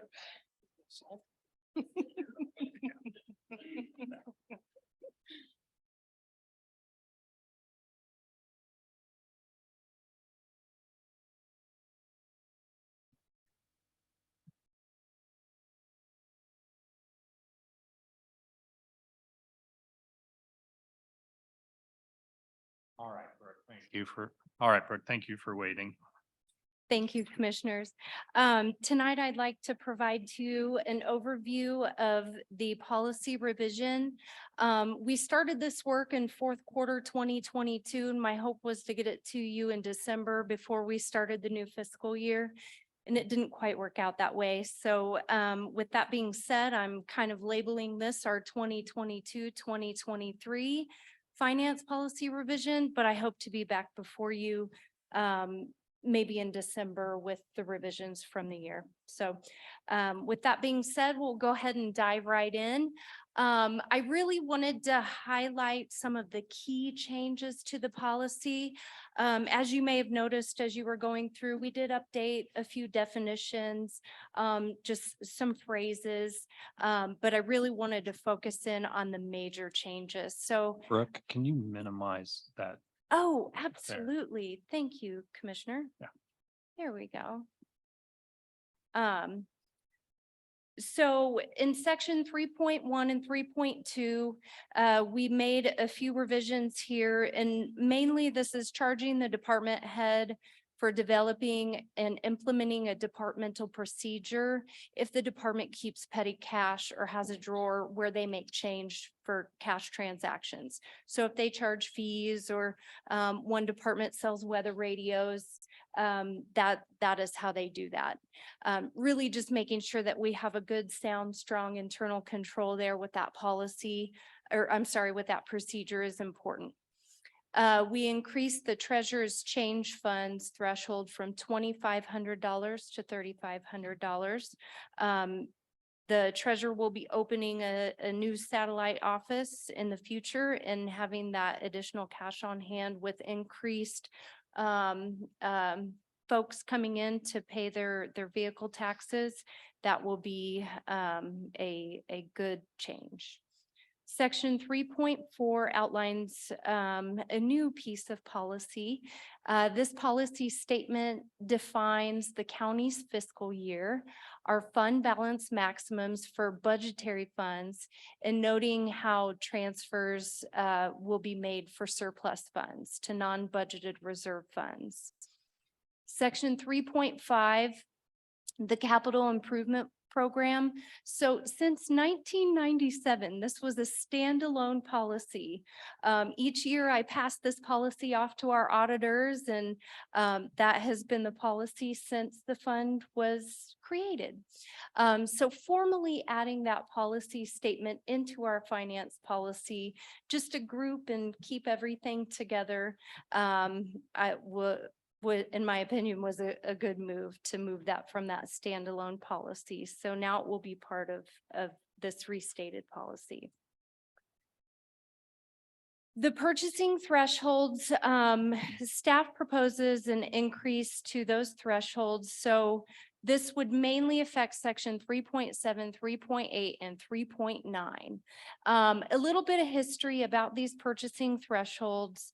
In 2009, they were 7,500 for a department head level, 20,000 for county administrator, and anything greater than 20,000, it went to board for approval. I also wanted to take into consideration how our budget and how our spending patterns have changed. So in 2009, our budget totaled $62.9 million. This is all of our budgeted funds. I didn't look at just the general fund.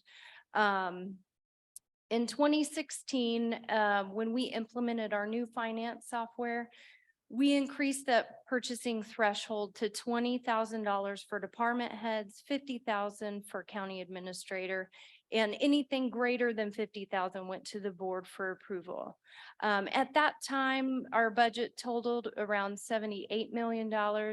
And that was a 24% increase in budget authority since 2009.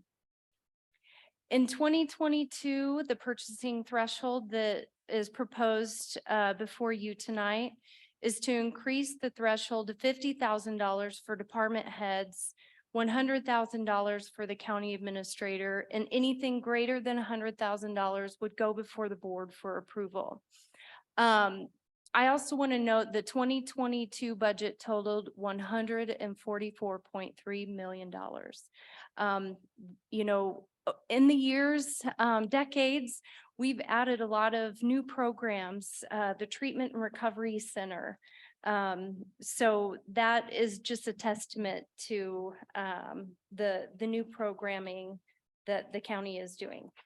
It also includes reserve funds, commissioners. So before you think, so those are included in the budget authority. So. Yes. Alternately, so when we talk about thresholds, I think that this is a good piece to add in here because it is distinctly separate from the threshold value.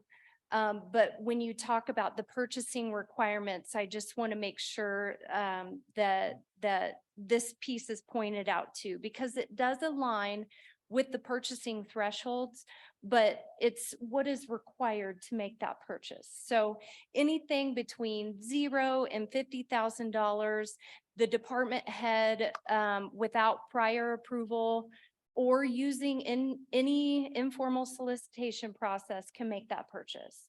So they are not required to get 2 quotes, which is what our policy defines as an informal process.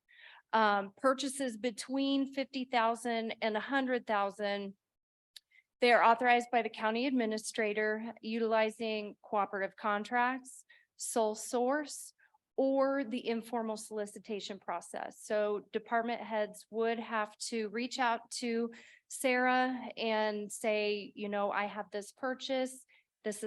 These are my 2 quotes, and Sarah would approve that purchase. Purchases in excess of $100,000 are handled a little bit differently.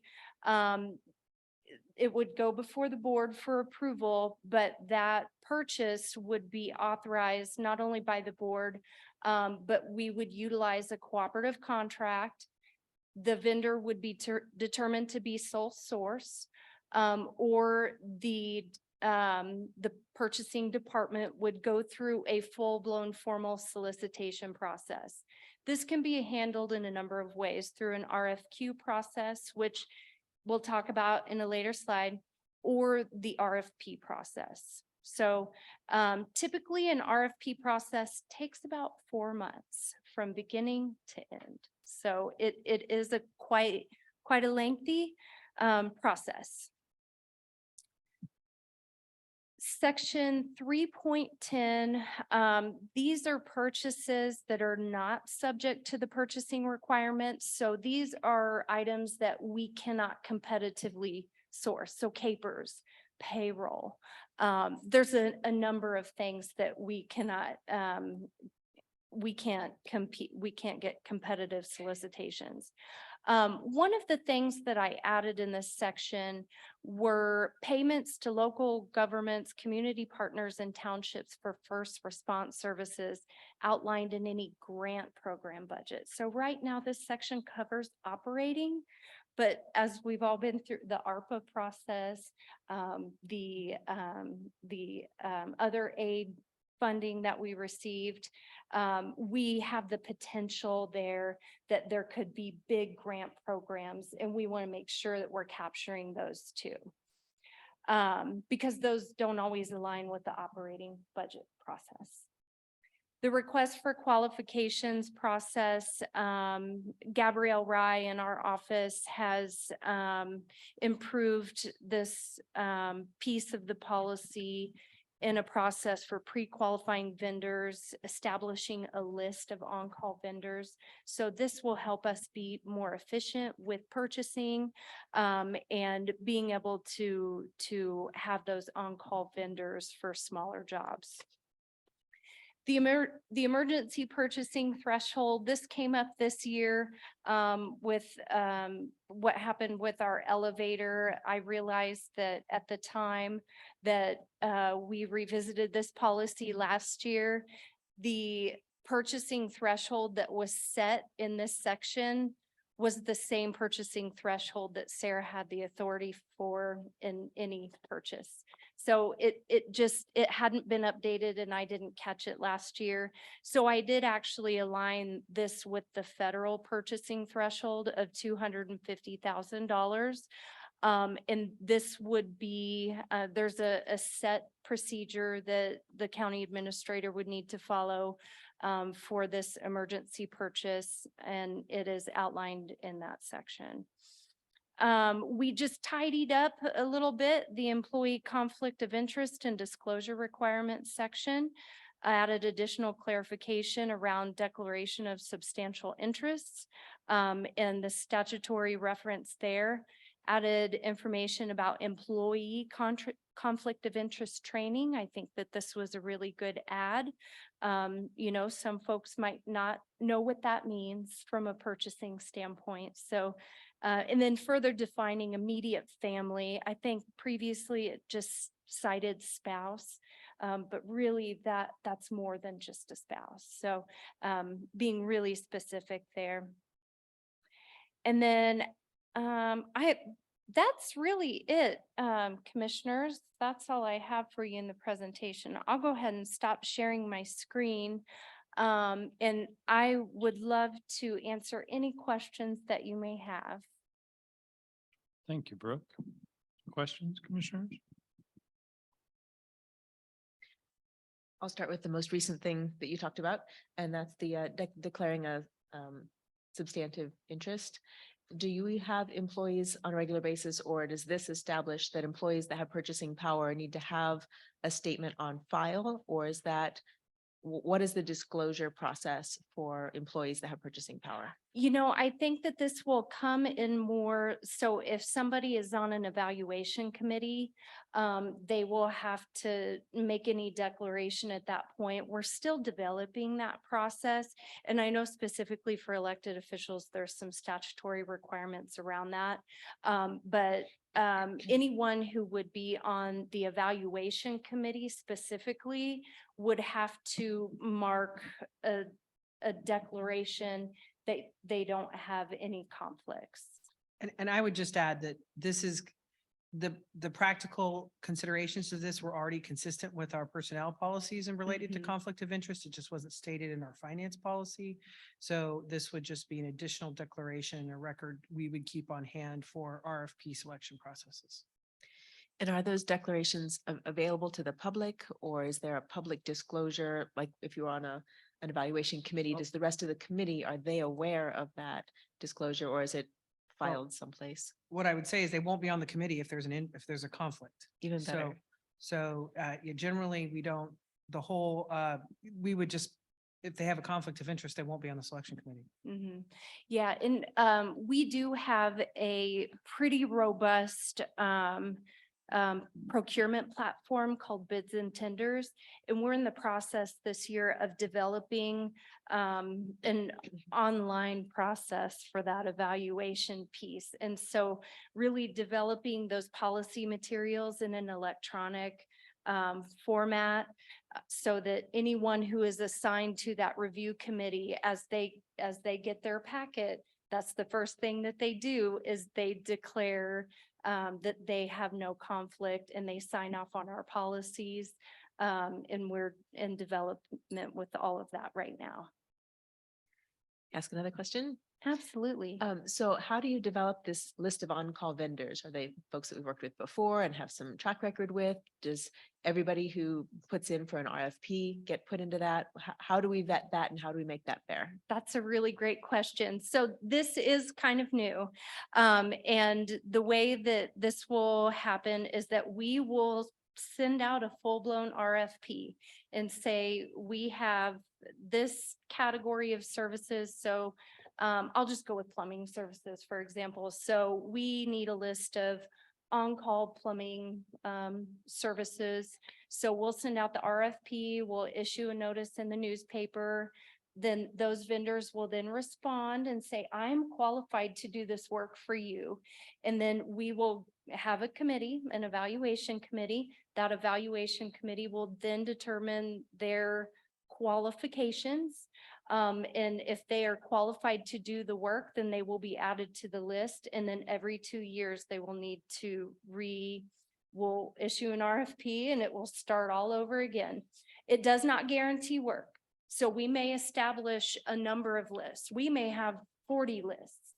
And we may not end up using any of them, but we have them there in case something happens and we need a list of qualified vendors to come in and do the work. In terms of the time you mentioned for an RFP process, there's also a cost with an RFP process, not just staff time, but also it sometimes, I mean, what are the costs associated with that? I'll just leave it open-ended.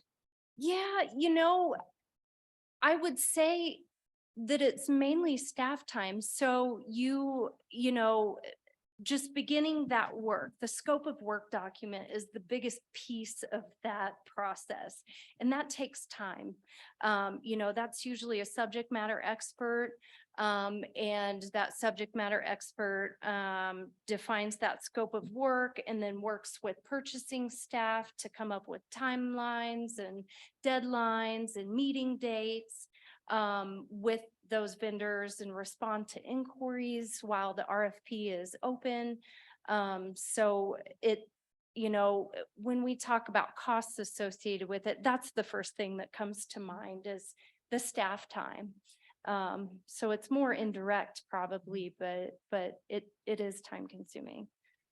There's also, you know, a cost to the vendors themselves and their staff time to respond to an RFP. And in my own other work, I'm seeing fewer companies because they're so busy wanting to spend the time to respond to an RFP. Is that also one of the reasons for kind of changing some of the limits so that we're really only putting an RFP out when we absolutely need to? Yes, I would say that. And just, you know, with the rising costs of really everything, I just did a quick analysis. I always like to fall back on CPI because I think that's a really good indicator of inflation and what it's doing. And if I look between 2016 and 2022, just using CPI adjustment alone, we're looking at 25% increase in price. Our buying power is, you know, $25,000 in 2016 is $32,000 today. So, you know, it's a combination of that and efficiencies. So yeah, I hope that answers your question. I'll have one more and then I will share the time with Yeah, my other please. commissioners. Is there also a discussion, is there a threshold or should we talk about when an item that hits the monetary threshold to come to the Board of County Commissioners, when it goes to the consent agenda versus the regular agenda? Is that based on a dollar value or is it just based on if there's likely to be a larger set of questions? From Yeah. Okay. Yeah, I set the consent agenda and the action agenda with advice from department heads on that, and it really isn't I've never used a flat dollar amount because it really just depends on the situation. I mean, we have multi-million-dollar contracts related to, you know, housing inmates out of county. Those are on the list that doesn't even, don't come to you. So I would just say, so I haven't used a flat dollar amount in those conversations. If the commission wants to do that, we could do that. I would suggest we don't put it in policy because I don't have an agenda policy. I'd suggest like we discuss it and you give that advice to me and I use that when setting the agenda.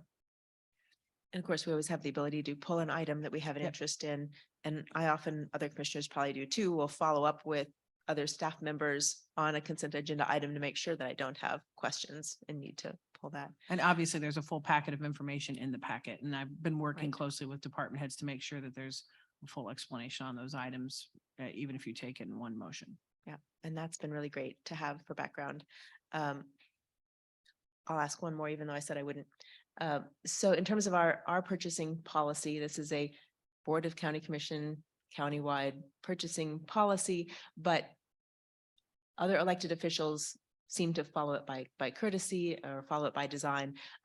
But legally, they have more latitude than what we would give them with this. It's that, I know we have at least one elected official still in the room. If Yeah. what If are I those could- conversations like, and has this all been vetted by the other elected officials and department heads? So all the department heads have reviewed drafts of this policy and its development, including elected officials. There is case law that outlines the different roles that elected officials have in terms of the use of their budget. That being said, most of our elected officials want to be consistent with how the county makes these purchases and is consistent with those. And as you see all tonight, you've got a sheriff's item contract on your agenda.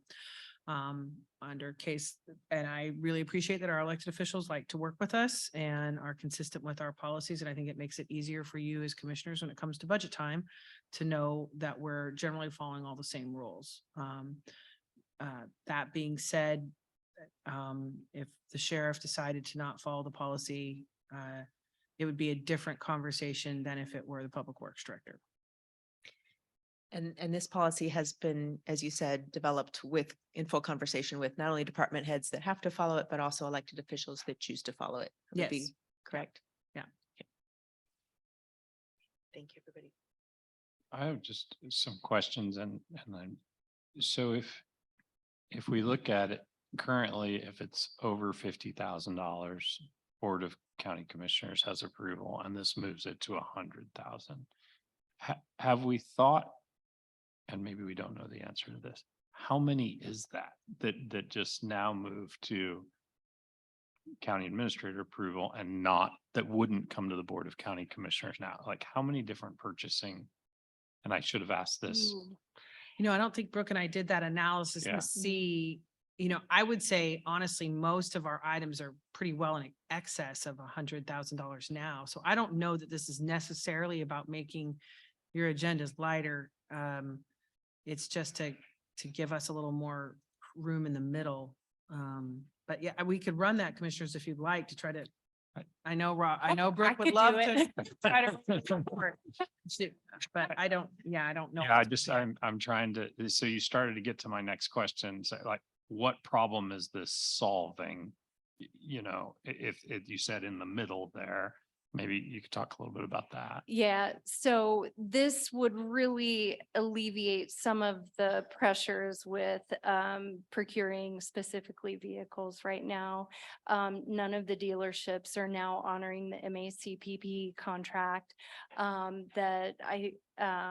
that is done through that organization. I know like Shawnee Mission Ford is the vendor that we've used in the past under that cooperative pricing. They only gave us one vehicle next year.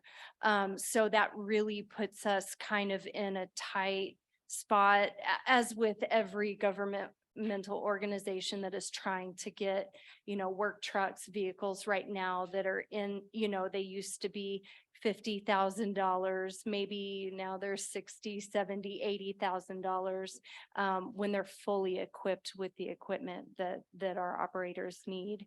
Additionally, with some of the larger projects, like with the courthouse, so the consultant work, this will alleviate that pressure of going to a formal RFP for some of that smaller work.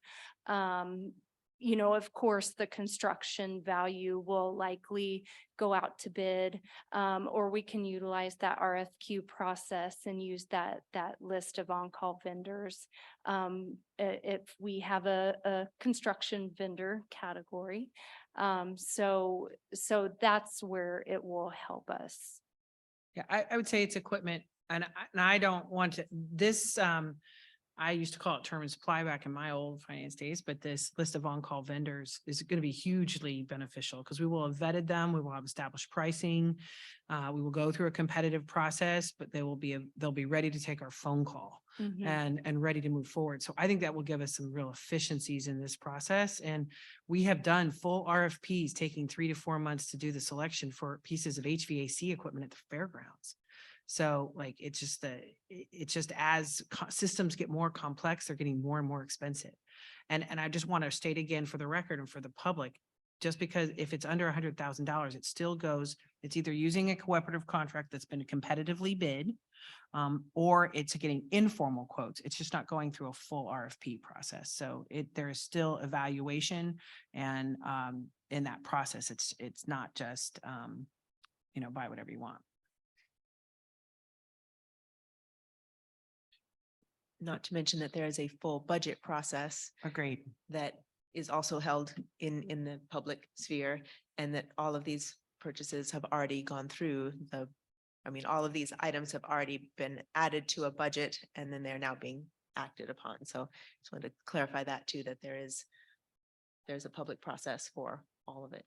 And there's other parts of our finance policies that outline what are appropriate purchases and what are inappropriate purchases. So all of these purchasing limits are in alignment with what is considered an appropriate purchase. Brooke, were any of these policies that you developed recommended by our auditors? I think the ones that they recommended I got last year. Okay. I can't think of any right now. I know specifically they brought up, like, if there's a multi-year agreement that we should have a piece in our policy which states that the aggregate contract value over all of those years should be considered at the approval level. I did tidy up that language a little bit in those sections 3.7, 3.8, and 3.9, just to make it crystal clear, but really that's the only thing that they've mentioned in the past. And the last question I have is sort of these numbers between 2016 and 2022 are fairly significant jumps, and you made a pretty good supporting case for like, yeah, this is where our budget was, this is where our budget is now. Is there anything else you want to tell us about that? That's more than a 200% increase there for department heads. That's significant. It's more than double. But you're supporting that just at the cost of things that they need to buy, and they need to buy quickly, is what you're saying. That's how you came up with those numbers. So it they're goes from moving 20,000 to 50,000. Yeah. I'm talking about. Yeah. Yeah. Okay. We knew it was a little more than double. We would like to get on 25 increments as opposed to the 20s. So that was somewhat of that $5,000 was a bit of cleanup on our part, but commissioners, I acknowledge and recognize that this is a doubling of the authority that you've given us. If the commission is uncomfortable with that, it's certainly something we could talk about changing those limits. If the commissioners would like to see a smaller increase, we are just trying to be responsive to it's becoming much more cumbersome to buy the same thing that elected officials and department heads were buying in the past with the limits that we've had in place since 2016. And Sarah, if I may add to, in this experience that I've had in the past years, it's hard sometimes to even get 2 quotes. Right. We will solicit a number of vendors and say, hey, we've got this work. We need somebody to come in. Can you come out? And they say, no, I don't have staff. And we're booked 6 weeks out. And they will tell us no. I can recall that happening on at least 2 occasions, possibly more, but The ones I remember, it does happen. And I you would say know, that there's a delay with getting on your agenda process. Now, I take a lot of pride in running a pretty streamlined process to get on an agenda. But it is still probably 2 weeks, from the time they would get it, staff would have the time to write an action item to get it on your agenda for you to approve it. It could be up to 2 weeks. The value of having that middle ground is that we can get that purchase order issued much quicker. So with vehicles right now, that is where we are at. And to try to secure vehicles. Now, I hope that is not forever. And obviously it's something, it would be our intent that, I always get it wrong. It's the MACPP. Cooperative vehicle contract has been super cost effective for the county and super helpful. And, as soon as that is able to function again, we want to have cooperative contracts when possible, because it's the best of both worlds. You know exactly what you're going to get, and it's been competitively bid. But we're with equipment purchases right now, it is just extremely difficult to get that kind of commitment. How do these limits compare to other similar government organizations? Yeah. So we did do a comparison. This policy, the way it's proposed, is most in line right now with Johnson County.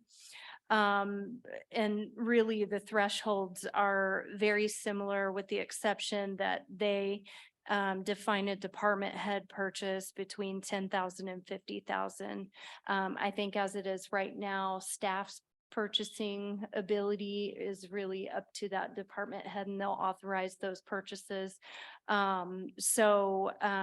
don't have that piece in our policy. The second closest would just be to the north of us here down at City Hall. They have really similar purchasing thresholds. Their department head level is 25,000, and then 25,000 to 100,000 goes to the city manager or the designee. So those would be the two closest in alignment to this proposed policy here from a threshold standpoint.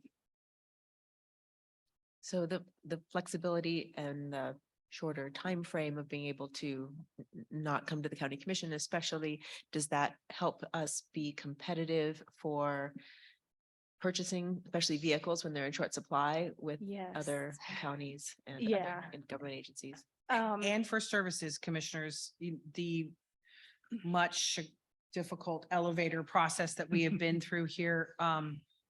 We were calling multiple states to try to find a company that could come in and assist with the drilling, and they would not proceed until they had a purchase order number to make the agreement to come down here. So which is why I acted, and then we put it on a commission agenda to make sure the commissioner was aware of how we use that emergency authority. Vendors aren't moving unless we give them a purchase order. So we've made a couple of large jumps in these amounts since 2009. With this being a bit of a larger jump, would that last for quite a while then? How do we figure that into the future? Yeah, this is a great question. And this is something that I've thought a lot about, which is why I fell back to that CPI indicator. Just in looking at 2009 to even 2022, it's a 41% increase in CPI or buying power. I see this lasting a decade. A decade or more, 2 decades potentially. But it all could change based on the market though, too. We don't know what is going to happen in 10, 15 years. If the market changes, then we change too. And maybe we change back. So this is something that is not, I hope to come before commission each year to restate this policy. So at any point, we could adjust these up or down, or whichever way the commission prefers. Did that help answer your question? Okay. Sure. Any further questions? Okay, we'll open this up. This is a regular agenda item for public comment. Anyone wishing to make public comment? Thank you, Brooke.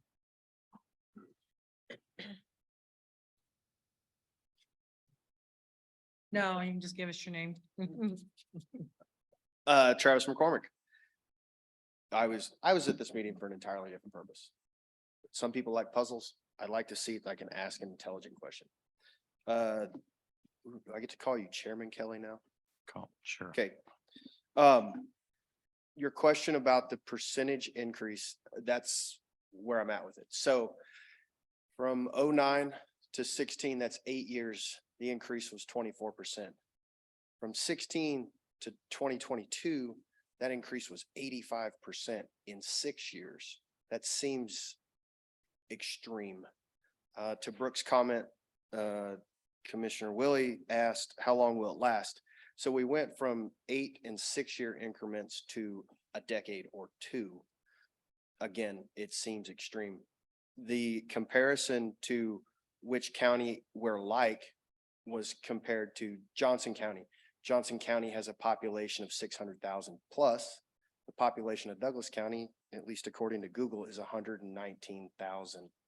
So the numbers seem overly inflated for the adjustment being asked for. Likewise, as a public taxpayer, I'm wondering how these numbers relate to inflation over time. Again, if Google is correct, inflation from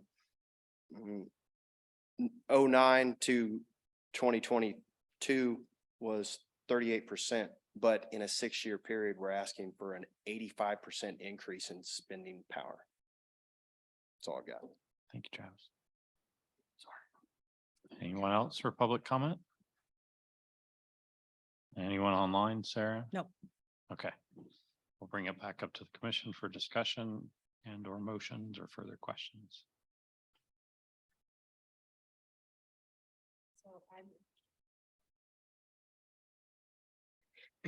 Balancing the efficiencies of having more spending power without the delay of coming here, with the fact that this is one view that the public gets into the workings of their government.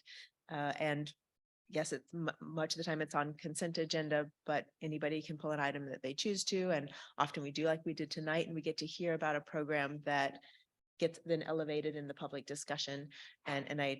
So I'm glad that items still come to the county commission at a certain threshold. Maybe not every vehicle purchase rises to that level of public interest. So I get needing the flexibility there, but I'm not sure if that number for me is the $100,000 threshold. So I'm curious what other commissioners might think. Yeah, I mean, I was sort of taken aback by the jump. I think I heard Sarah say like, there's not much difference between, you're not going to see a big change on our agenda, that most of the things that we see are going to be well over 100,000. They're well over 100,000 now. I do appreciate the fact that vehicles, we need to purchase them when they're available, and we do not have time to bring them before the Douglas County Commission to get purchased. And I think that creates a real challenge that we need to address.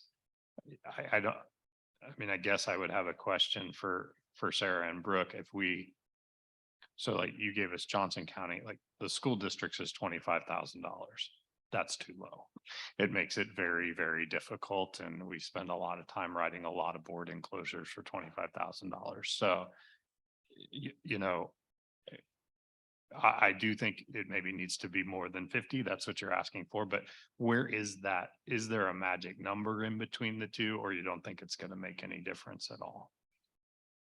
Commissioners, there's no magic number. Obviously, this is board policy, commission policy, and you guys can decide what you're comfortable with. I do think, and I want to move away that, our desire to increase these limits is somewhat related to the cost of items, but it's also about efficiencies in staff processes. I have a very small finance team.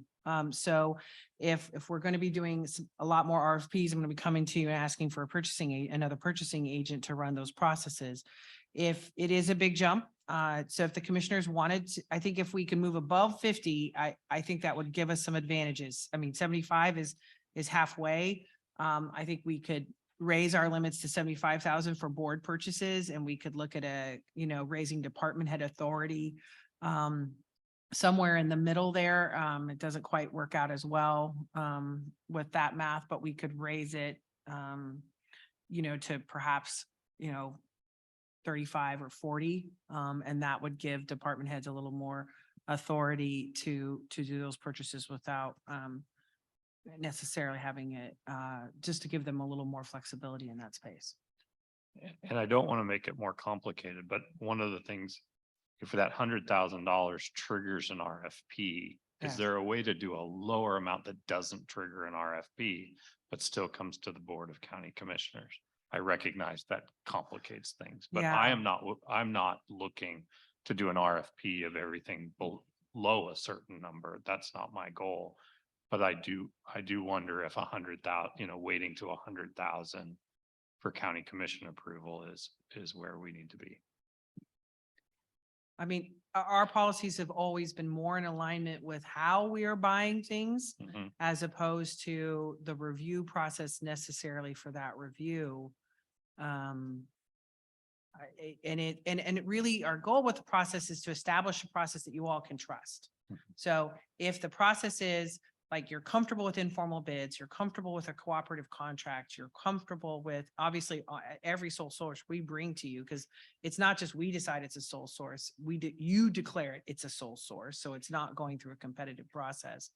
So to say that it's just that additional level, you also sign accounts payable every week and you approve the budget. So I mean, I guess I would get nervous about separating, what would you want different from 75 to 100, other than you just want to see it, but it goes through the process of 2 informal quotes and either or cooperative contract. Mhm.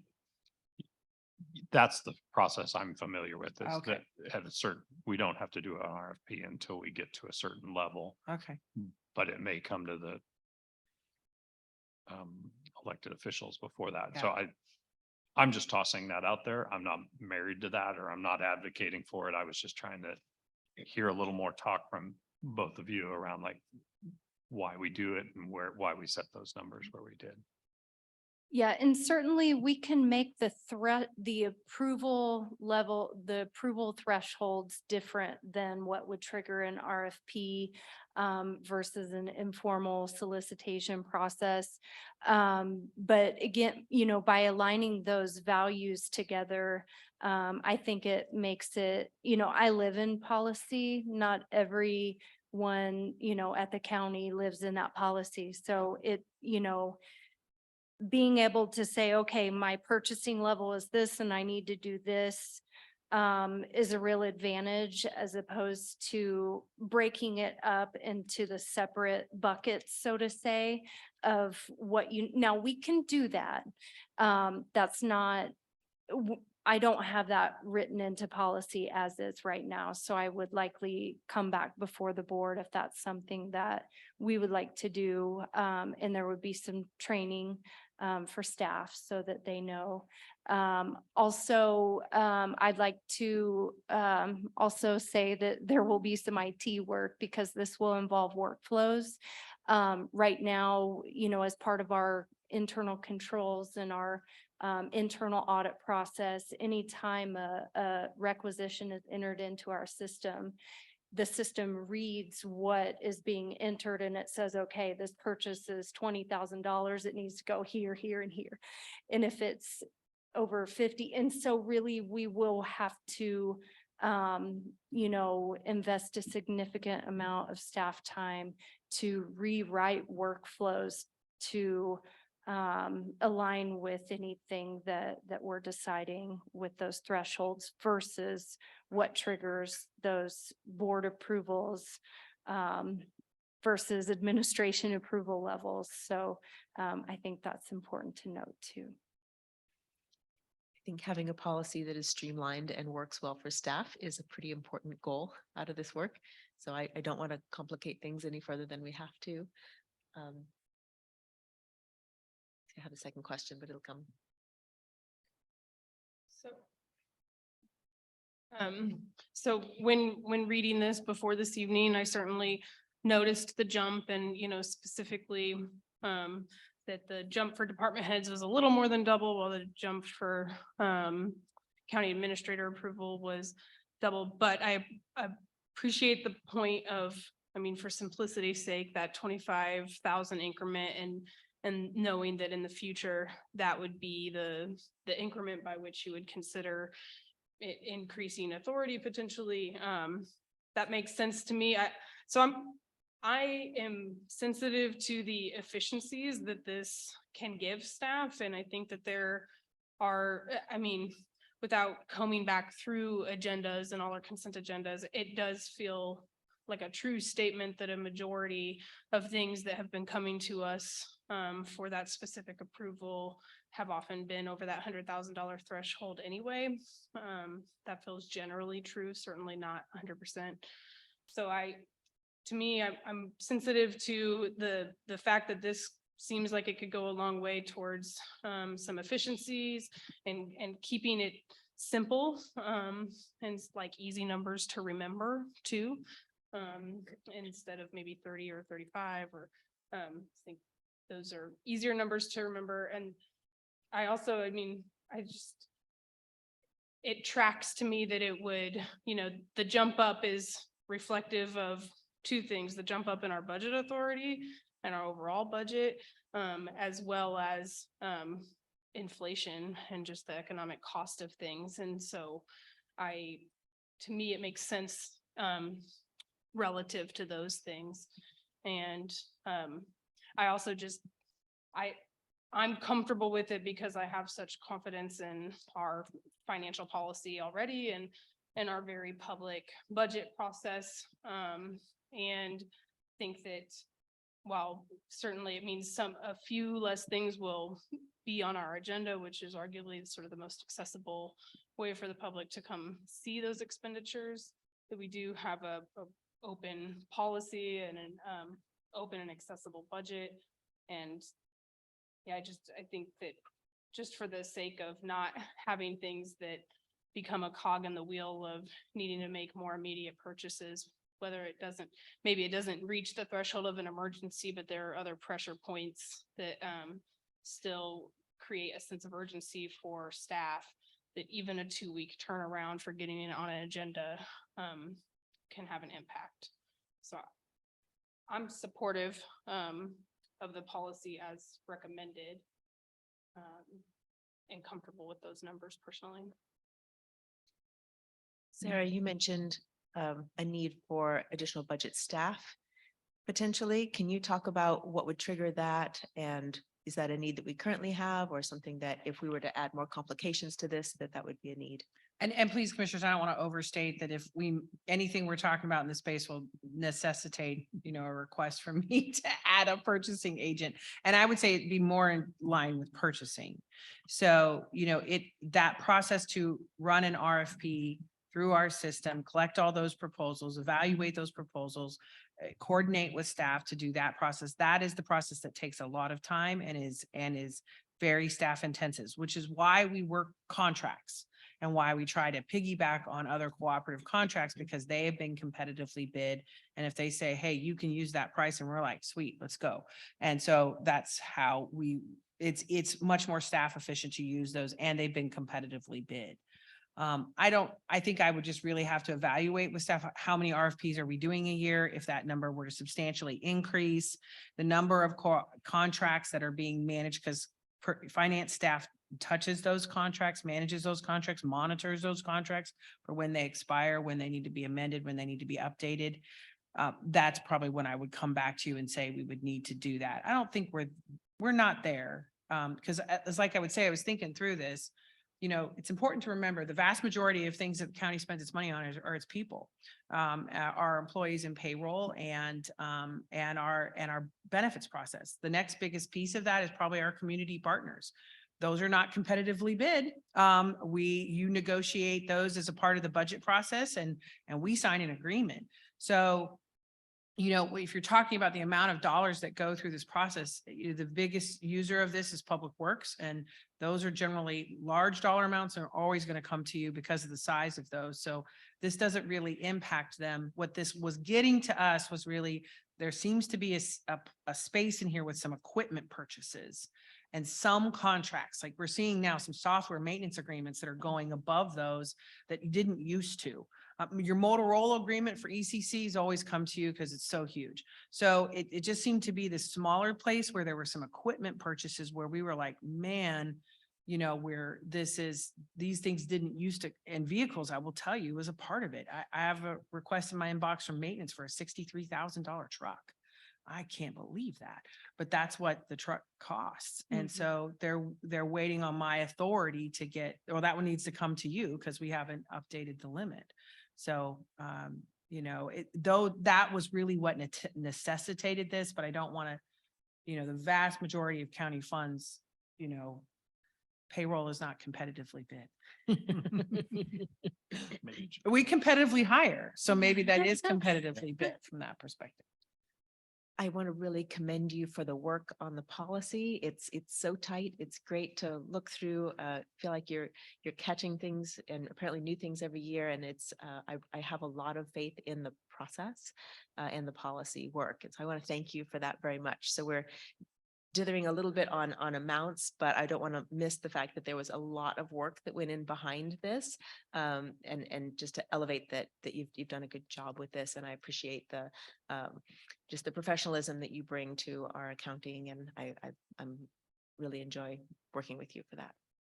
Thank you, Commissioner. I thought you'd want to talk about the fund balance policy. That seemed to be our real big topic this summer, was our fund balance policy. So I was excited We're about going to that. move on from that, Sarah. Yeah, okay. I think you've made a good argument, you know, to us, and I think part of our job is always to sort of question how we get to these levels, you know, and how we make decisions.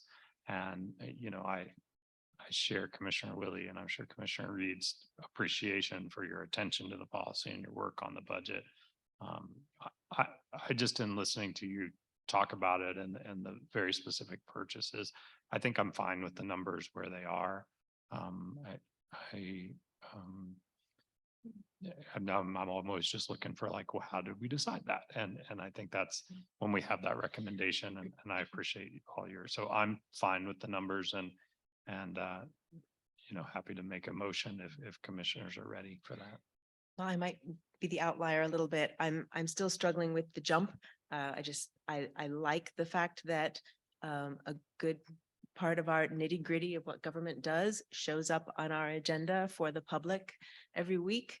And giving up too much of that is hard for me. So I'm really struggling, especially with the $100,000 threshold. I have less of an issue with Sarah deciding what can be with department heads and what needs to come to her for approval. That feels more internal to me.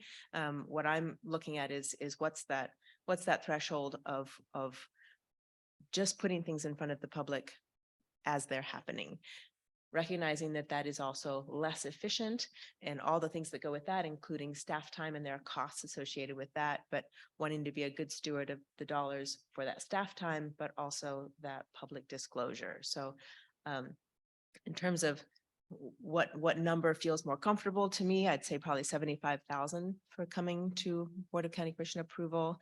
Said I may be the outlier on this, and that's okay. We are often in agreement, and I have a lot of confidence in our staff and confidence in the policy. So it's not coming from that place at all. It's just I think it's kind of a public good that we have more of these purchases that show up in front of the public. So is our current policy that anything over $50,000 gets an RFP? Yes, or a Yes. cooperative contract, or the commissioners sole. waive it. for Or sole determines, source. yes.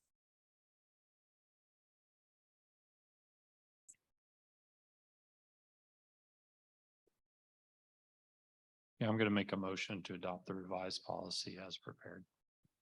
Second. Moved and seconded. All those in favor say aye. All those opposed? Nay. All right, passes 2-1. All right, we will move on to appointments. Don't believe. think- we got- Did I? Okay. No, I do have a name for you on the Compton Fair Board and Grant Township Fair Board. So I have not sent those to you and I will send them to you and we can hopefully get them done next week. And I think Robin added, just so when we get to my memo, she has tried to clean up some upcoming appointments. So we can talk about that when we get there, unless commissioners have other appointments. Do we have any names yet for Fire District number 2? So the positions 4 and 5 that are expiring, they've both served 2 terms and are not eligible to serve So again. what I would say is, boy. I really want to try to see if I can get their bylaws because we do not have names. And our current bylaws say they can't serve, but we don't have anyone else to serve. So the board itself, the fire board, has not offered any. They don't have suggestions. they don't have anybody new. Now, the existing folks are willing to continue to serve. However, their bylaws don't really allow for that. So I would like a little more time to get their bylaws or sort of try to talk. And we have in the past come to you and said, we don't have anybody else. But then that really leads me to then we need to change the bylaws. I don't like this notion where we just sort of keep people and they officially get to vote, particularly on a fire district where they're talking about the expenditure of funds. And then we haven't properly appointed them to the board. So in Fire District number 2 is Palmyra Township, excluding Baldwin City. Would that be right? Yes. So that's the pool of people, if anybody knows anyone in Palmyra Township. Again, Excluding Baldwin City, who would care to serve on a fire board, or perhaps a spouse of that person who. But no, I will get you those other 2 appointments, commissioners. All right, if we don't have any other appointments, Commissioner and Administrator miscellaneous, we usually start with Sarah's memo. Thanks, commissioners. Attached is my weekly memo. You have a legislative and policy update report from Little Government Relations. I would add, we have posted some upcoming work sessions. They have already changed. So that tells you where I'm at for this stage in the game. My plan is that we will not have a work session on the 25th. On the 1st, as the commission is aware, we worked with Trainer Architects and the Sheriff's Office staff to explore potential opportunities to reconfigure the existing jail to make it more usable and provide us more intensive bed space. And so we want to close that loop and bring that back to the commission for some review. So we are planning to do that on the 1st at our 4 o'clock session. Open space is no longer on the 8th. And my February dates are somewhat in flux. So you will have a work session that day. But I'd like another week to sort of get that firmed up before I bring it back to you all. You probably likely heard from Kim looking to shoehorn in the energy discussion, trying to find dates that the experts we've been talking to can all be present. And it might involve a 3 work session move. Now, the hard part here is we already had some outside folks that have been moved once and already have committed to those days. So I'm trying not to move them a second time. So, but I am trying to get energy in February. It's just very difficult given what we've already got on our agenda for February. Thank you for working on that. No problem. So under other appointments, in addition to Fire District 2, we have clarified the food policy. There's an at-large position and a Chamber of Commerce position. And so we did the ag producer. That one's done. We will get you on the health board position that is expiring and eligible for reappointment. I'll have Robin and on Heritage, we'll get those to you and if they're eligible for reappointment, we'll get that information to you all. Hopefully we can get that to you next week. And that, commissioners, is all I have. There was mention of a meeting between Justice Matters and staff or county staff on Friday. Is that something that I don't think I've seen that come through my email. Is that something that's shared with us? Generally, no, commissioners and staff was invited to attend a meeting with Justice Matters. If you want to come, I'm sure they wouldn't mind. But I had not noticed the commission because I didn't anticipate commission attendance, but if it's something you want to attend, I can let them know. Okay. We do meet with them from time to time and without necessarily engaging staff with that, but, or commissioners with that, but if you want to come, that's great. I would say, in addition to that, I did visit with, when I ran out here, try to catch Ms. Pope before she left. I want to clarify, I told the commission that I would bring you an update before the end of the month. I am not envisioning it being a full-blown agenda item with materials and discussion and from others. I will have I can give you a little bit of an update now, and I can give you one next week, and I'll keep giving to you every week if you want me to. But what I know this week is that staff is wrapping up its initial review of the deliverable materials. And we are pulling that together to communicate that with Bert Nash on and there's some open questions.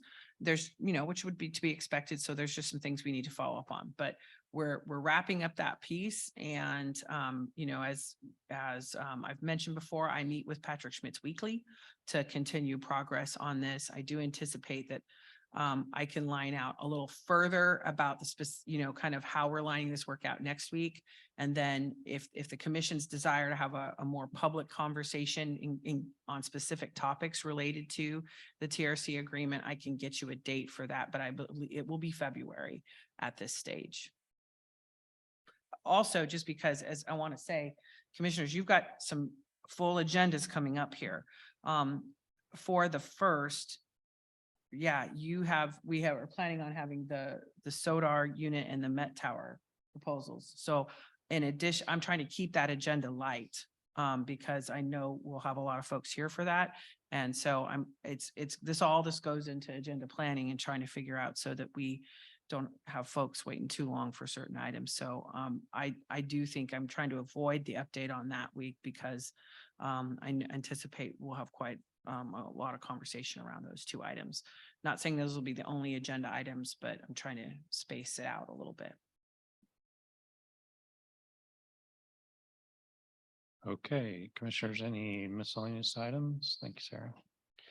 I just wanted to ask clarifying question about part of your memo. I noticed that the judge's quarterly meeting has a bunch of date options listed in here, and I want to make sure that I have, based on correspondence from you last week, that I have the right dates confirmed, that we all have the right dates. So I have put in my calendar February 15th.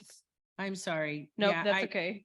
I thought I corrected this with Zaina, and I apologize. Yep, that's okay. Yeah, I so just the wanna- dates you all have are correct, and I will get this cleaned up for next week's memo. Okay. Thanks, Sarah. I don't have anything else. Okay. Okay, commissioners, anything else? There's nothing else. We're adjourned.